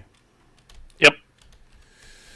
Yep. They got rough terrain mastery. They also have good light footmen. So that's 4 or 5, right? Yep. Normally 3. They get 1 for good light and 1 for rough terrain. So 5. At range 1, skirmishers hit on a 7 to 9. Now that horse is in column. Okay.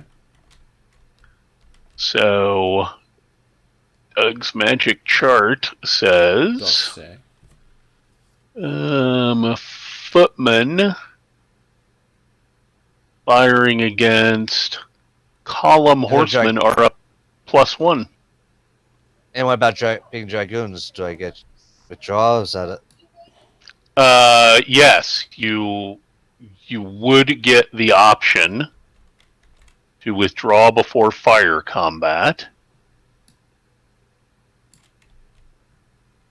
You can withdraw from fire combat with a successful morale check.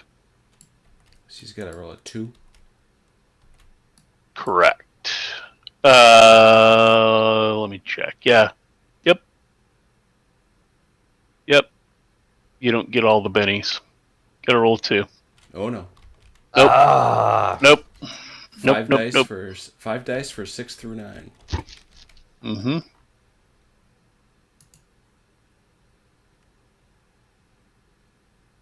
Got him. That's gonna leave a mark.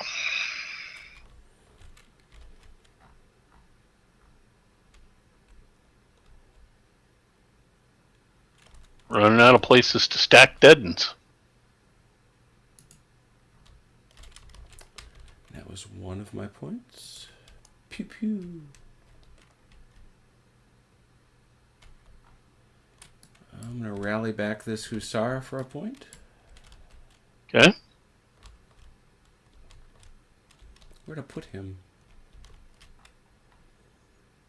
There he is.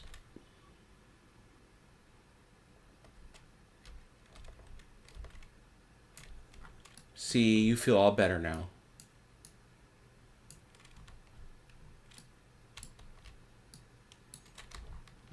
That right there, and the fact that we're not counting casualties but morale state, is one of the hardest things for people to get their head around. That's better. And that suddenly, this unit that you whittled down that you thought was gone is getting stronger again. That's a really different mechanic. It isn't that. It isn't that. Speaking of which... Do it again, huh? Yeah. The only question is, does that leave him ineligible for storing a cap if I spend a cap to do it?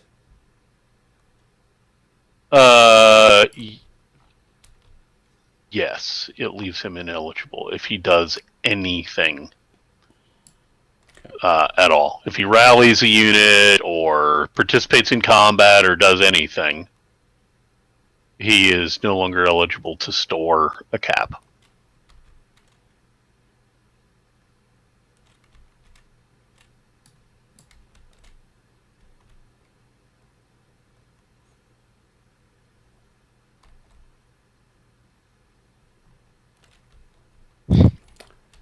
What in the blue blazes are you doing?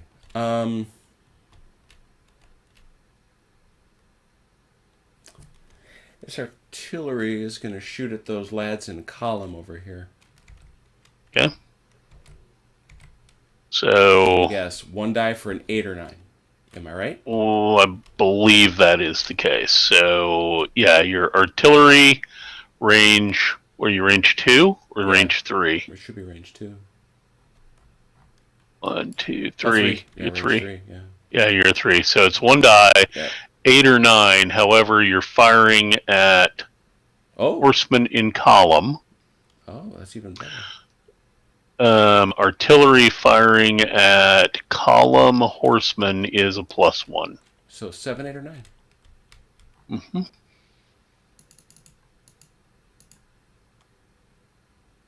Yep. That's a hit. I'm sorry. Did you roll just 1 die? Yeah. Yeah, then yeah, you did. You hit.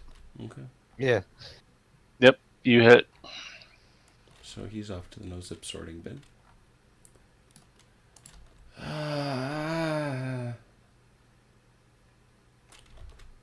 Probably.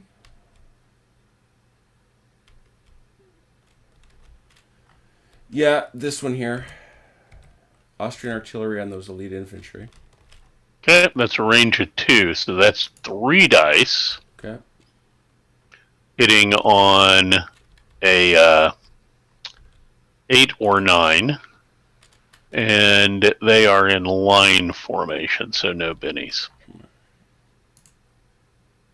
Wrong dice. Really hard to hit on an 8 or 9 when you're rolling that die. Oh, no love. Didn't help you. Yeah, I might as well have been rolling d6s. Good point. Right. So that's that. Actually, you did better with the d6s. Good point. You're not wrong.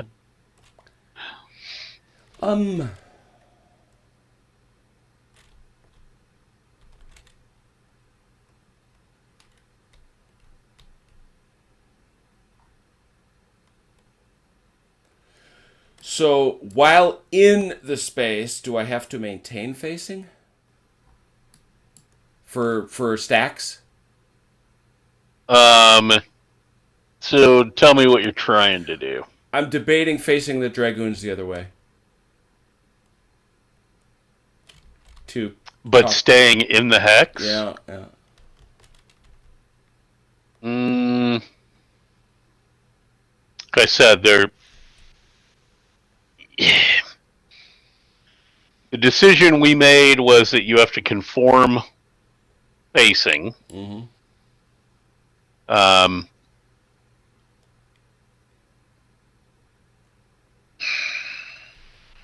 it's not actually a rule. So, I mean, my theory of it is, tell me if I'm wrong here, I get 2 or 3 hex sides on the dragoons. dragoons get 3. 1, 2. It's moot anyway, I'll do this. Okay. That's fine. There you go.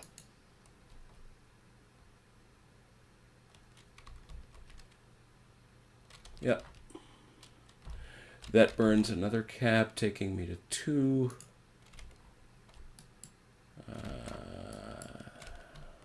Where's my other two? Just because, yeah, okay, I didn't bring a command stand. How did I not bring a command stand? What's wrong with me? That is not my way of doing business. I disapprove of me. Oh, so you're going to do the rally. Oh, yeah. Okay. Oh, that was the command stand. Cool. Yay, I did the right thing. That leaves me with one.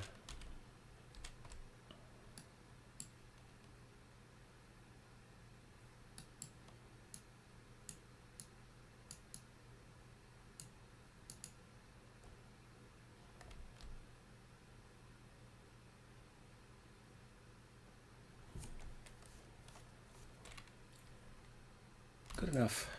That'll do it. All right. 6. Turn 6, halfway through.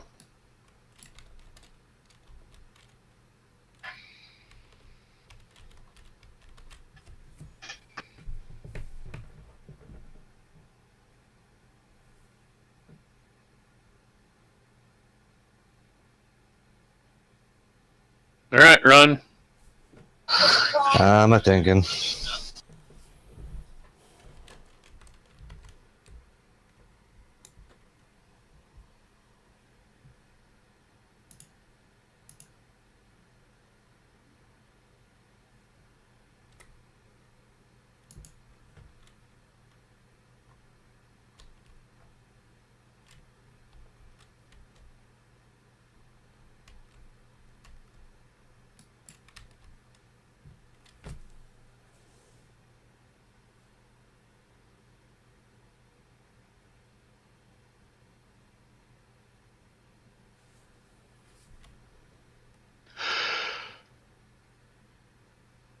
All right, artillery.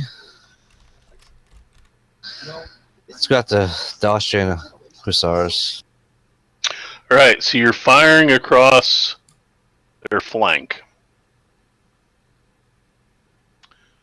So you get to roll an extra die. So normally you'd... What's that, Jim? So he's rolling... Oh, go ahead, I'm sorry. I'll listen. Yeah, normally he'd roll one die. Because he's at R3. And hit on an 8 or 9. But because you're firing across a flank, you get to roll 2 dice and hit on an 8 or 9. Is withdrawal an option? Withdraw is if you make a morale check, yes. And I'm curious, which way do I withdraw? You withdraw basically any way that's away from him. Okay. I'll do so. 4 or less. Okay. Or less.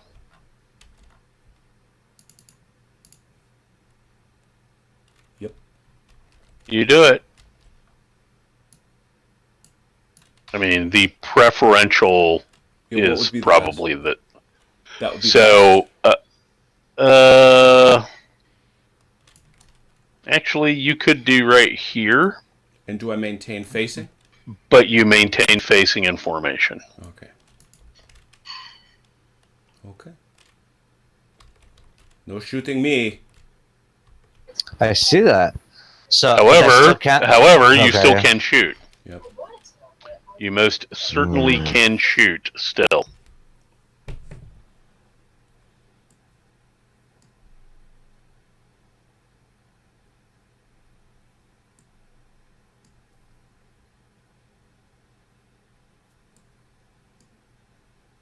Your best chance for a hit is. I know. I was thinking that too. I'm gonna fire into town.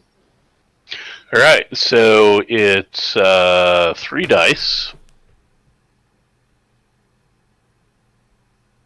So you're at R2, 3 dice, hits on an 8 or a 9, but you're -1. So 3 dice hits on a 9.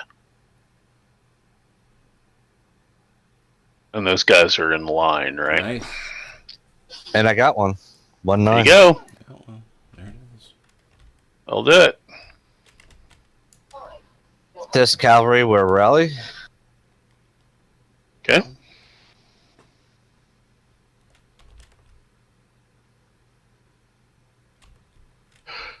Rod, don't forget that one of your characteristic scenario special rules is you have superior charging horsemen. You also have bayonet doctrine, so you're going to get extra dice for charging in close combat with your horse, and you're going to get extra dice for close combat with your infantry. The problem is trying to get close so I can shot up. Always the challenge.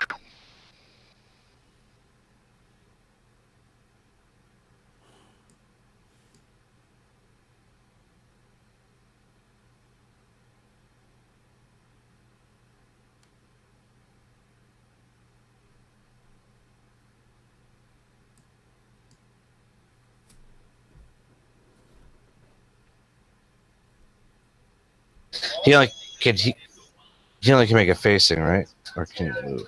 What's that? He's in line formation, so he only can make one like a face change. He can't face change and move. No. The fact that he's in line formation has no impact on that. An infantry unit can only change one hex face per hex moved, regardless of formation. So yes, that was a legal move.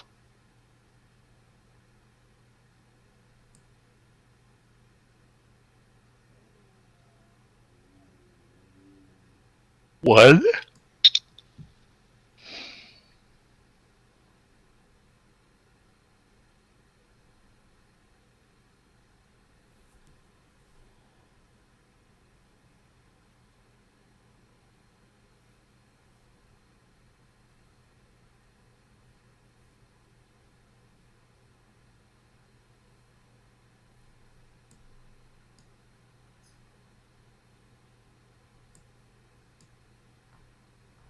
Yeah, that's what they're staying.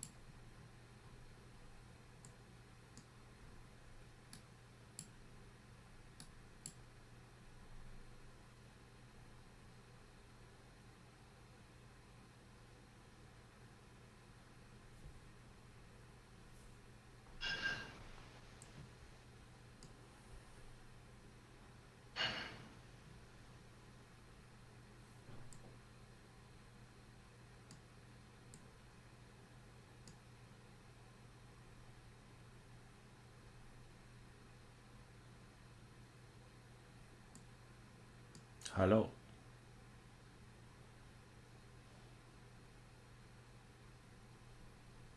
Oh, really?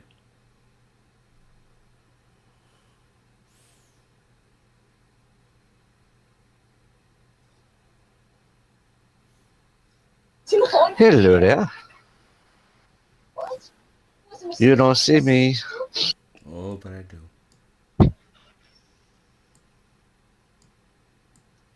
All right, Frederick Scoop's gonna take a shot at Western Cab. Cool.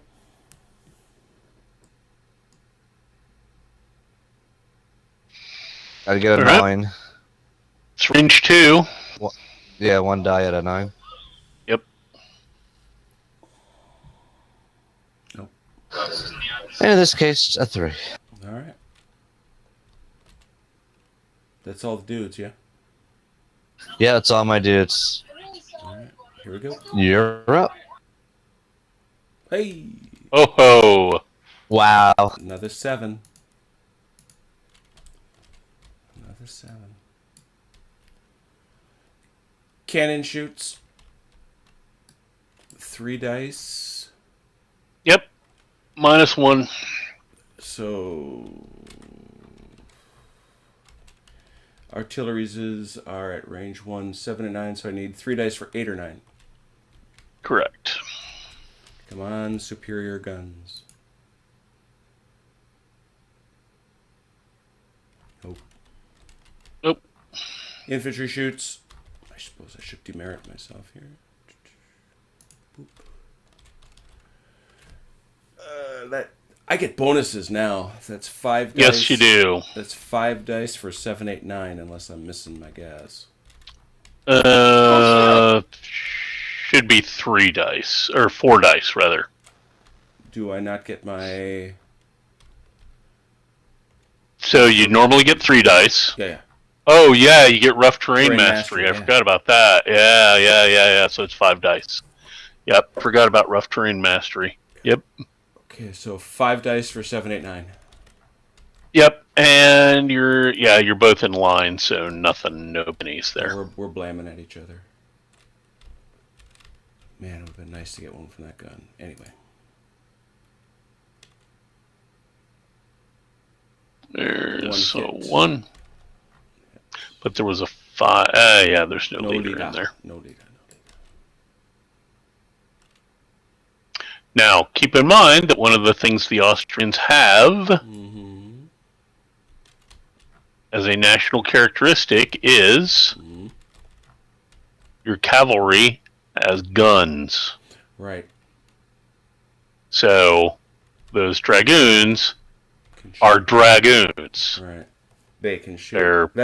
They're mounted infantry. It is this that I deliberate, you see.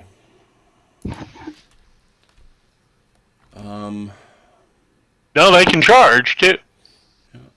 This is. They suck at it, but yeah, I'm not feeling a charge into the trees with dragoons. I'm really not. Well, especially not Austrian dragoons. Why do you have to be hurtful? But see, the problem is I got Fizzy McFizzy Pants over here. Fizzy McFizzy Pants? What are you talking about? Talking about you, Fizzy McFizzy Pants.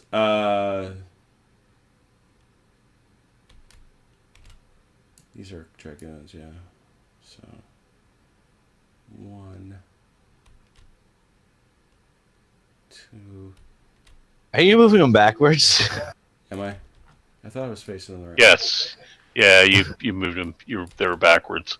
Okay, they were facing this way because I turned They're them moonwalking around. You have they're dragoons. You've got enough. Yeah, I mean, Yeah. Yeah, They're just moonwalking. You just need to face them the right way. They could have gotten there. That's not a problem. I help you. I'm in your face. I'm in your business. Let me Look how small their stands are for the hussars. Well, they are light cavalry. Yeah, just like they are little men on little horses. Yeah. You know what that is? It's very intimidating. You know what that is? I didn't size them right. I'll have to fix that. Yeah, they're not scaled. They're not scaled right. Oh dear. I just deleted them. That's what I really wanted to do. You did. They did. They died. Half of your... Huzzah! I just killed them. Oh! Yeah. And now they're back. No, I wanted to... Yeah, I brought these in. That's what I forgot to do. Oh, look. All better. It was just looking very intimidating for a second, but the size. I was like, that was really I actually like the light cavalry being small guys. Small men on small horses, so they have smaller stands. All right. More... No, that was right. So they have an attitude problem. It's all about the aesthetics, people. Here we go. Much better. Much better. Okay. So I did decrement myself for that. Well, that didn't work. I had to both of them selected. Why only one move? I don't know.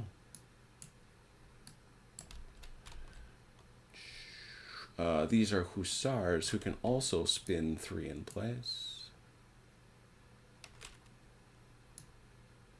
At least. Yeah. And yes, I'm also changing formation. I'm not sorry. Okay, the formation change costs you a point. Movement. Yeah, I figured it did.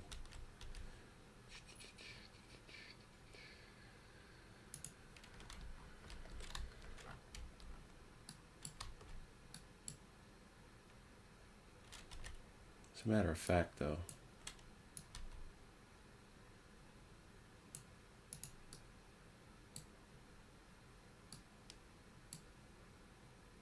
Yep, you can do that. No, the Austrian hussars are small too. Yeah, hussars were new to this experience. I'll fix them when Ron moves. They're tiny. They're wee. So he can't do this nonsense. The Austrian Imperial Leprechaun Hussars. Famed in song and story. Right. Now this. And their fearsome war cry about their Lucky Charms. Ah, you leave alone me Lucky Charms.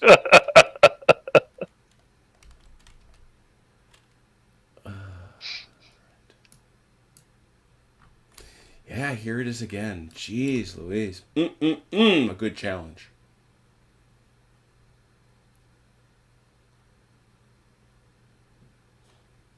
Yeah, I mean, All right, we're going to hang out is what we're going to do. We're just going to hang out there. I'm not feeling anything else, to be truthful. All right. So, No, if I recall... I got some shooting to do. I'm talking Okay. about these guys. Okay. I've got Dang, Yeah, you got some beautification. Yeah, I got some cheap shots I'm going to take. Yeah, I'll take some cheap shots. Let's take these dragoons. Okay. I don't get anything magical for them, do I? No. No. Because those guys are in line that you're firing against. Yeah. They hit only on a 9 And they with roll one die. Mm-hmm. But my hussar, but my national characteristic, horseman fire. Yep. So I get 2. Yep. 2 dice. For 2 dice. Well, it's better than a sharp stick in the eye. Here we go. Yep.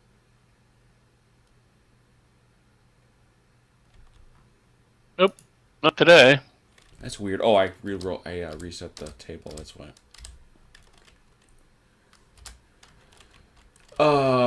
And then another cheap shot.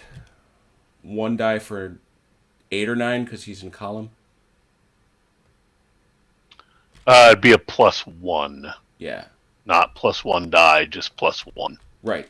So 1 die for artillery at range 3. Oh, 7, 8, or 9. Mm-hmm. 1 die for a 7, 8, or 9. Nope. Pity. As far away as you could get, in fact. Yeah. The dreaded always missed. The dreaded rule that says that always misses. All right, welcome to Fort Kolin. Yeah, that's it. 7. I'm gonna have to get rid of your dice over here. That was weird. Yeah, that's what I'm saying. I got to get rid of those dice. There. Yeah, let him clean up your dice. There you go. All right. Turn 7, and Ron, did you roll for cap? Did we see what it was? Let him re-roll. It what? Yeah. Okay. There you go. Get 2 of them. Gives you 7. He only has 6 pieces. But I suppose close combat's more expensive. Yeah. Yeah, or a Yes. charge. There we go. All right. Now I have a question. Oh, that was weird. Yes. All right. Now charging with two units in a hex. How's that? Okay, so you're not charging, you're close combating. Or are you charging? Who are you doing it with?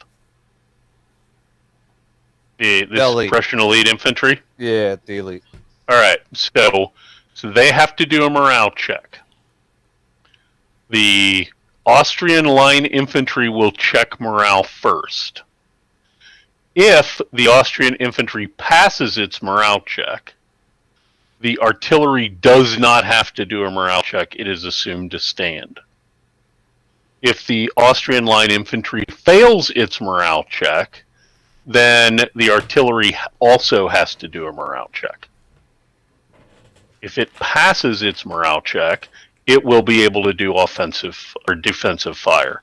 If it doesn't, it's the same deal. It doesn't do defensive fire, and we'll have to retreat. Alrighty. So it is possible, and this is again one of those little interesting things out of the rules. It is possible that the line infantry could fail its morale check, in which case it will have to retreat after the close combat. But the artillery passes its morale check, gets to conduct defensive fire, and then stands, which would then leave it the next turn alone in the hex, which is maybe not what you want. Ah, okay. Maybe not what Jim wants.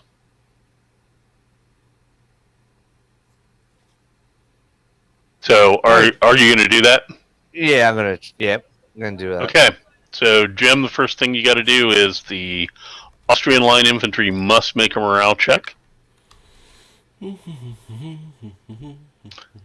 which is normally going to be 4 or less. You are in woods, and you don't get a morale. There's no morale, Benny. Mm-hmm. So 4. Come on, boys. Yep.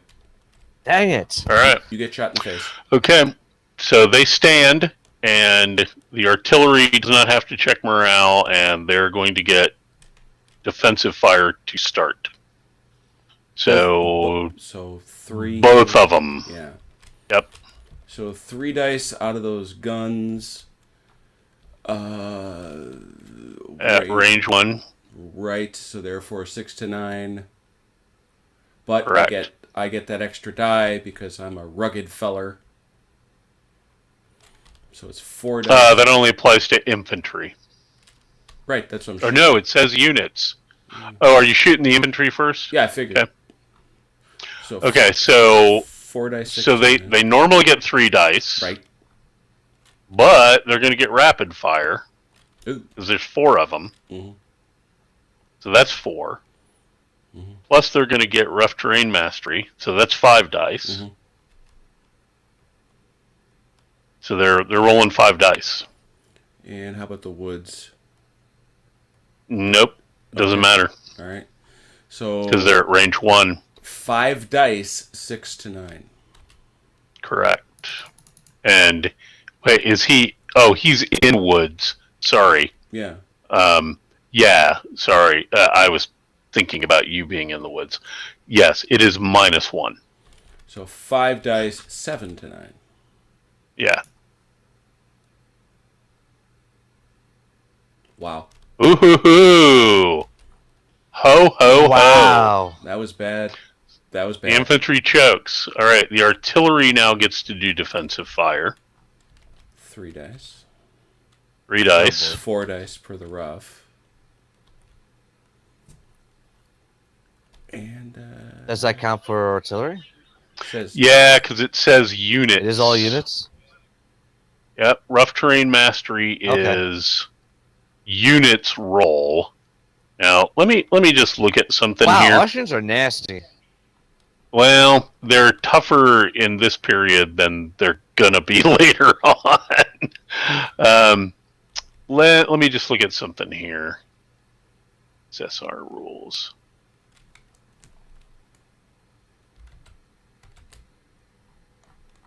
Nationality. Let me look at the original rule book.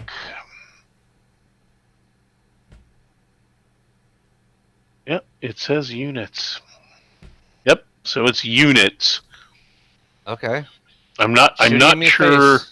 I need to talk to Sean about that because I'm not really sure that I buy the idea that Austrian artillery should have rough terrain mastery.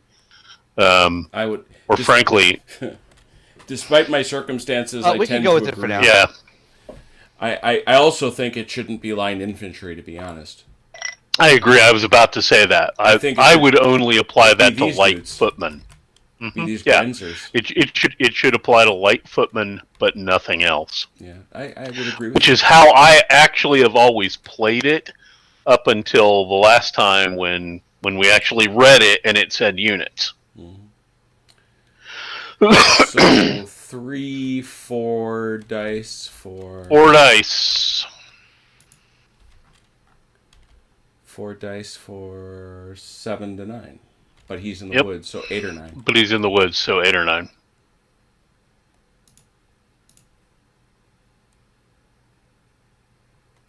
Wow, got at least that's something. one.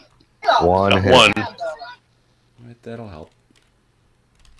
Actually, that okay. helps. But does that count towards? I mean, does that take away from my attack? Right. Yep. The fire is first, yeah. It does for fire combat, but this is not fire combat. Close combat. This is a close combat, and let me just double check. I thought that this counted. It definitely counts for fire combat. It may count for close combat too. In fact, I think it does, but I want to just clarify and make sure that is the case. It's a big Actually, no. It does. It matters. It halves it. Okay. Period. Regardless of, it halves it. Okay. All right. So yeah. Okay. So normally you'd roll 3 dice. That's going to be halved. Correct. So that'd be technically 2. 2. But you are an elite. So that's 3. And no, that's fire. That's fire. But the close combat's going to give you, or the bayonet doctrine is going to give you an extra. Because look under close combat, it has 2 asterisks. Extra die. Yeah, you're right. It does. Always from extra die. Yeah. If morale, fires, always fires. That's bad wording. We need to fix that chart. But yeah, so it's going to be 4 dice. And trees do not affect. So trees, it's a -1. Yeah.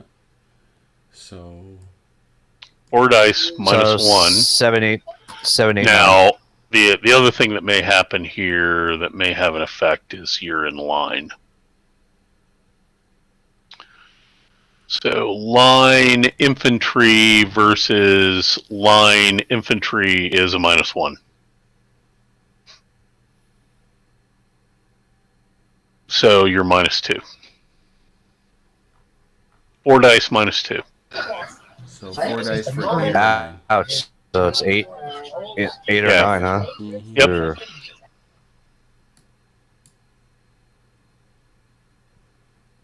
Nothing. And nothing. Okay. And he passed his morale check, so they don't retreat. Mm-hmm. Your assault sadly failed. Mm-hmm. Yes, it did.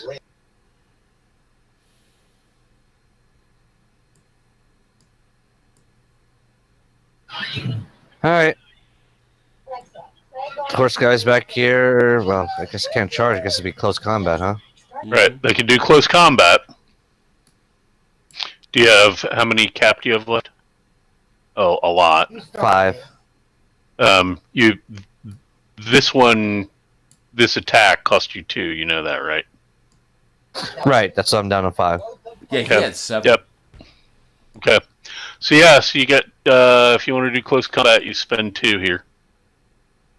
I don't know if that's even worth it. So I don't get my charge bonus.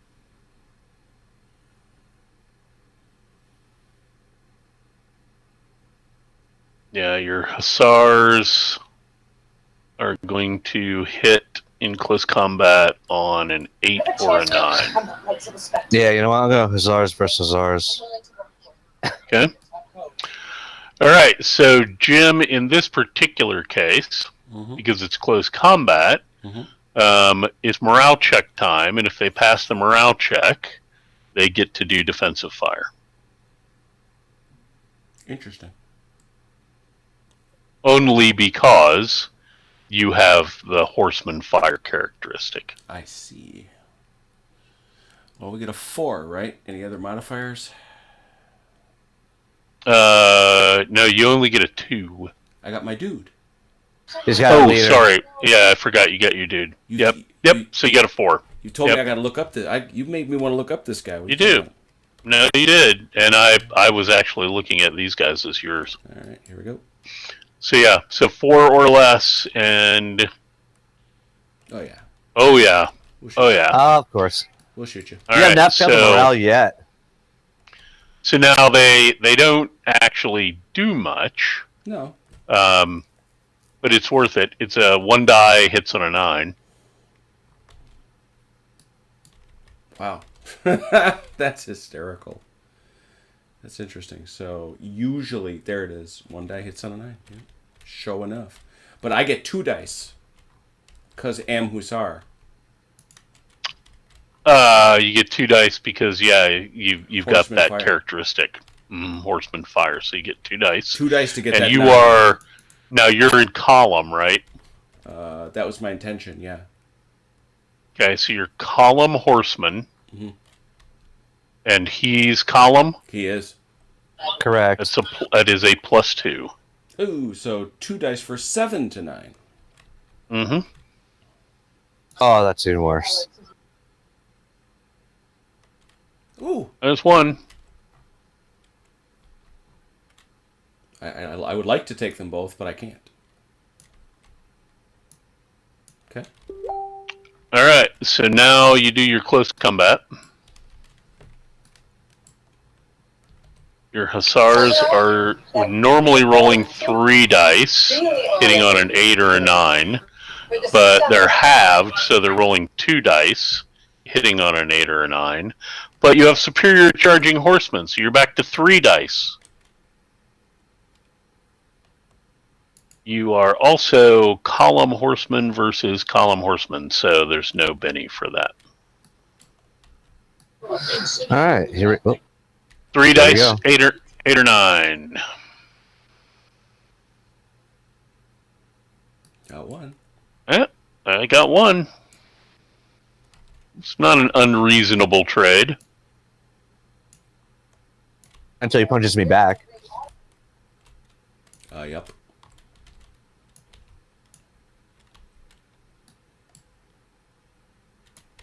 No, he was like that. Oh, yeah, sorry. Yeah, of course. Column. Quite correct. All right. That cost you another 2. So you should be down to 3 cap now. All right, artillery against the line infantry. Okay. Range 2. Against the line. 2 away. 2 dice for 9. I believe it's 3 out of 9. 3 dice, and yeah, it's a -1, so it's a 9. 3 dice at a 9.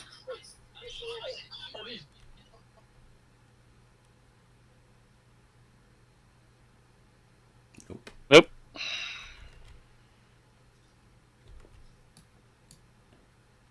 Right, that's... Oh, there we go.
Christian Cav move 2 or 3?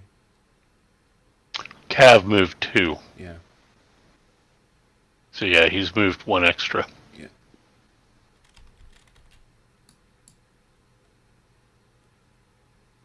Apologies. No worries. Dragoons moved 3. Yeah. Hussars moved Cav 3. moved 2. Right. But those big guys in their armor don't go quite as fast on their draft horses.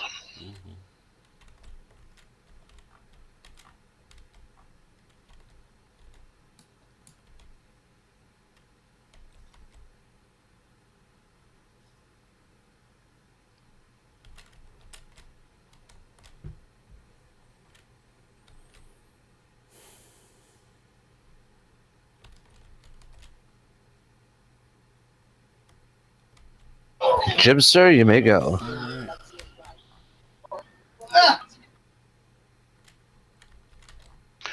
Wow. Actually doesn't help me that much. You would think it would, but Oh my god. all right, let's do this. Let's do this dance one more time. All right. 5 dice. Yep. For 7, 8, 9, right? Correct. Yep.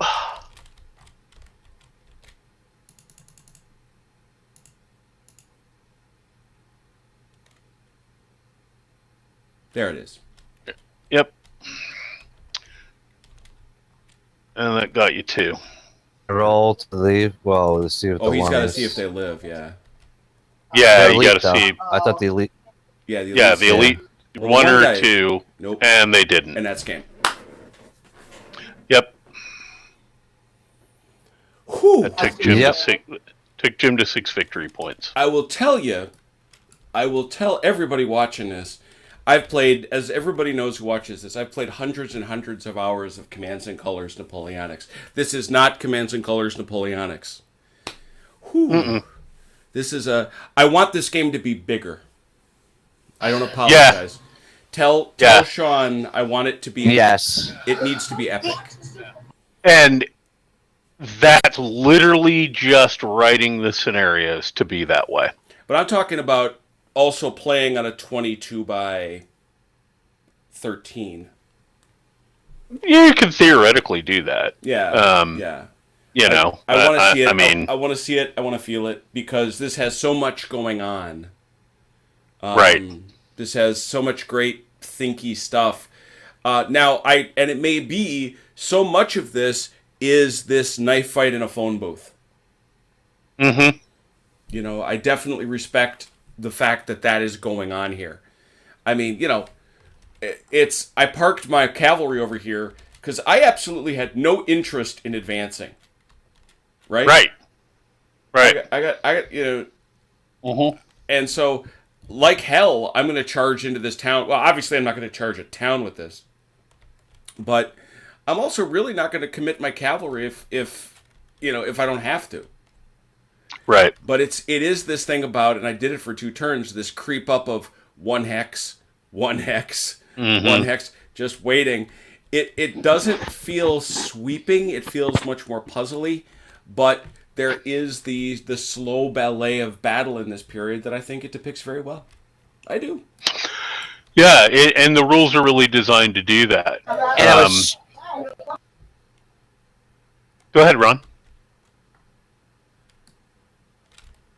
Ooh, he just went Lag City. Oh, did he? Don't die, Ron. We need you, man. Want your comments. I'm here. Oh, I'm here. cool. There he Can is. you hear me?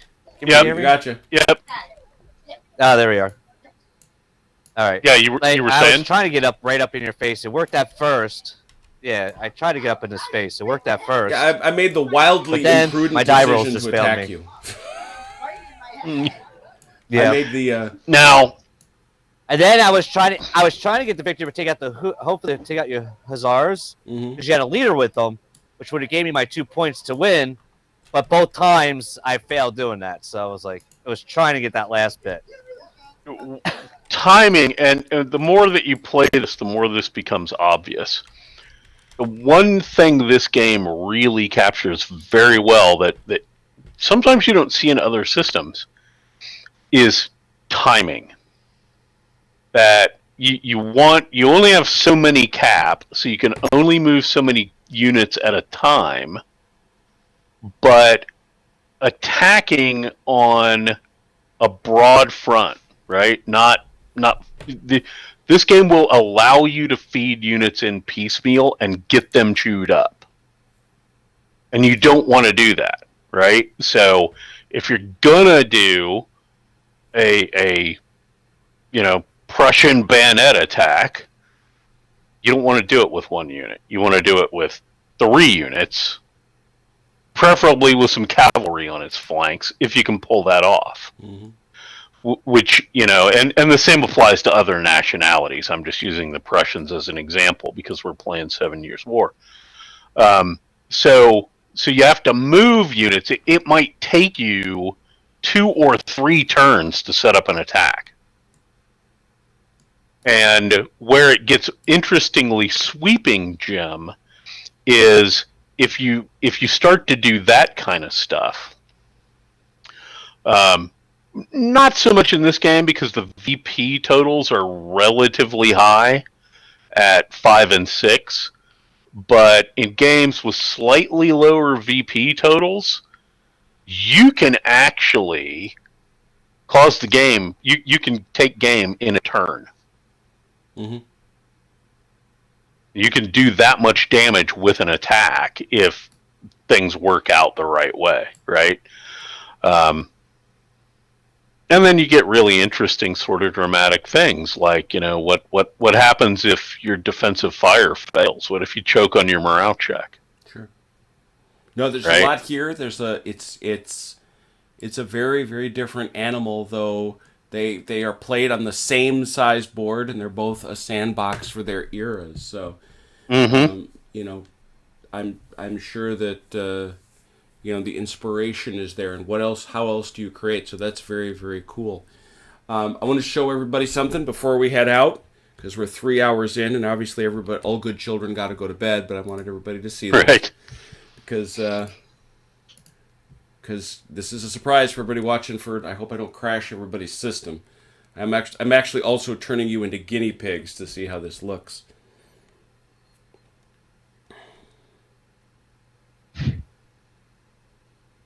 Ooh. See how much we get it to load.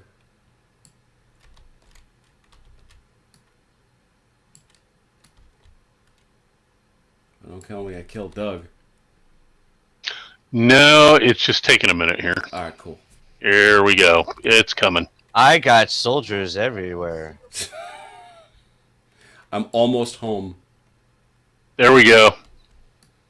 I like it. There we go. Make sandwiches, people. That's all I'm saying. There we go. This is going to be a good game. I got 1, 2, 3 more core to do. Yeah, I was going to say you don't have everybody on here yet. Oh no, there's everybody. But this is everything that you see. This. They're all done. It's just this, and this that aren't. Mm-hmm. And that includes these Austrians over here and these Austrians over here, over on the flanks. Don't forget them. But I got about 30. There's another 30 bases coming. Yeah, I was going to say. Oh, is that all? Yeah. That's all. Yeah. So figure everybody grab a core. Let's get nuts. So yeah, this is Blucher Wagram, courtesy of Old Meldrum. So those who saw it come along. But there it is. So this was Wednesday Night Warfare. We learned most. I know it's not all because there's some good optional rules out there, but we learned most of Horse and Musket over 2 battles. I'm definitely going to build some more scenarios, post them up. We'll get them played and get a little more facile with the rules and get good at it. But for right now, I enjoyed it very much. I actually enjoyed the optional rules. Thanks for coming along. Red Sox, linear, that would be the word you might be looking for. Oh boy. And he also says, looking at Wagram, Ooh. Uh-huh. So yes. Yeah, I'm drooling right now. So This just is so you and know. this is one of those cases where I actually own more Napoleonic figures than this, but not by much. So this is There's a lot of soldiers on here. yeah, and there, as I say, there are more to come. So we'll come and hang out with those soldiers. We'll hang out with the others. But right now, I before we sign off, I just want to say thanks to Ron for coming out and learning, and thanks to Doug for teaching. Happy to do it. Glad we got to play it. Yeah, A lot of fun. And just in case, just to reemphasize, this is Thank you, Doug.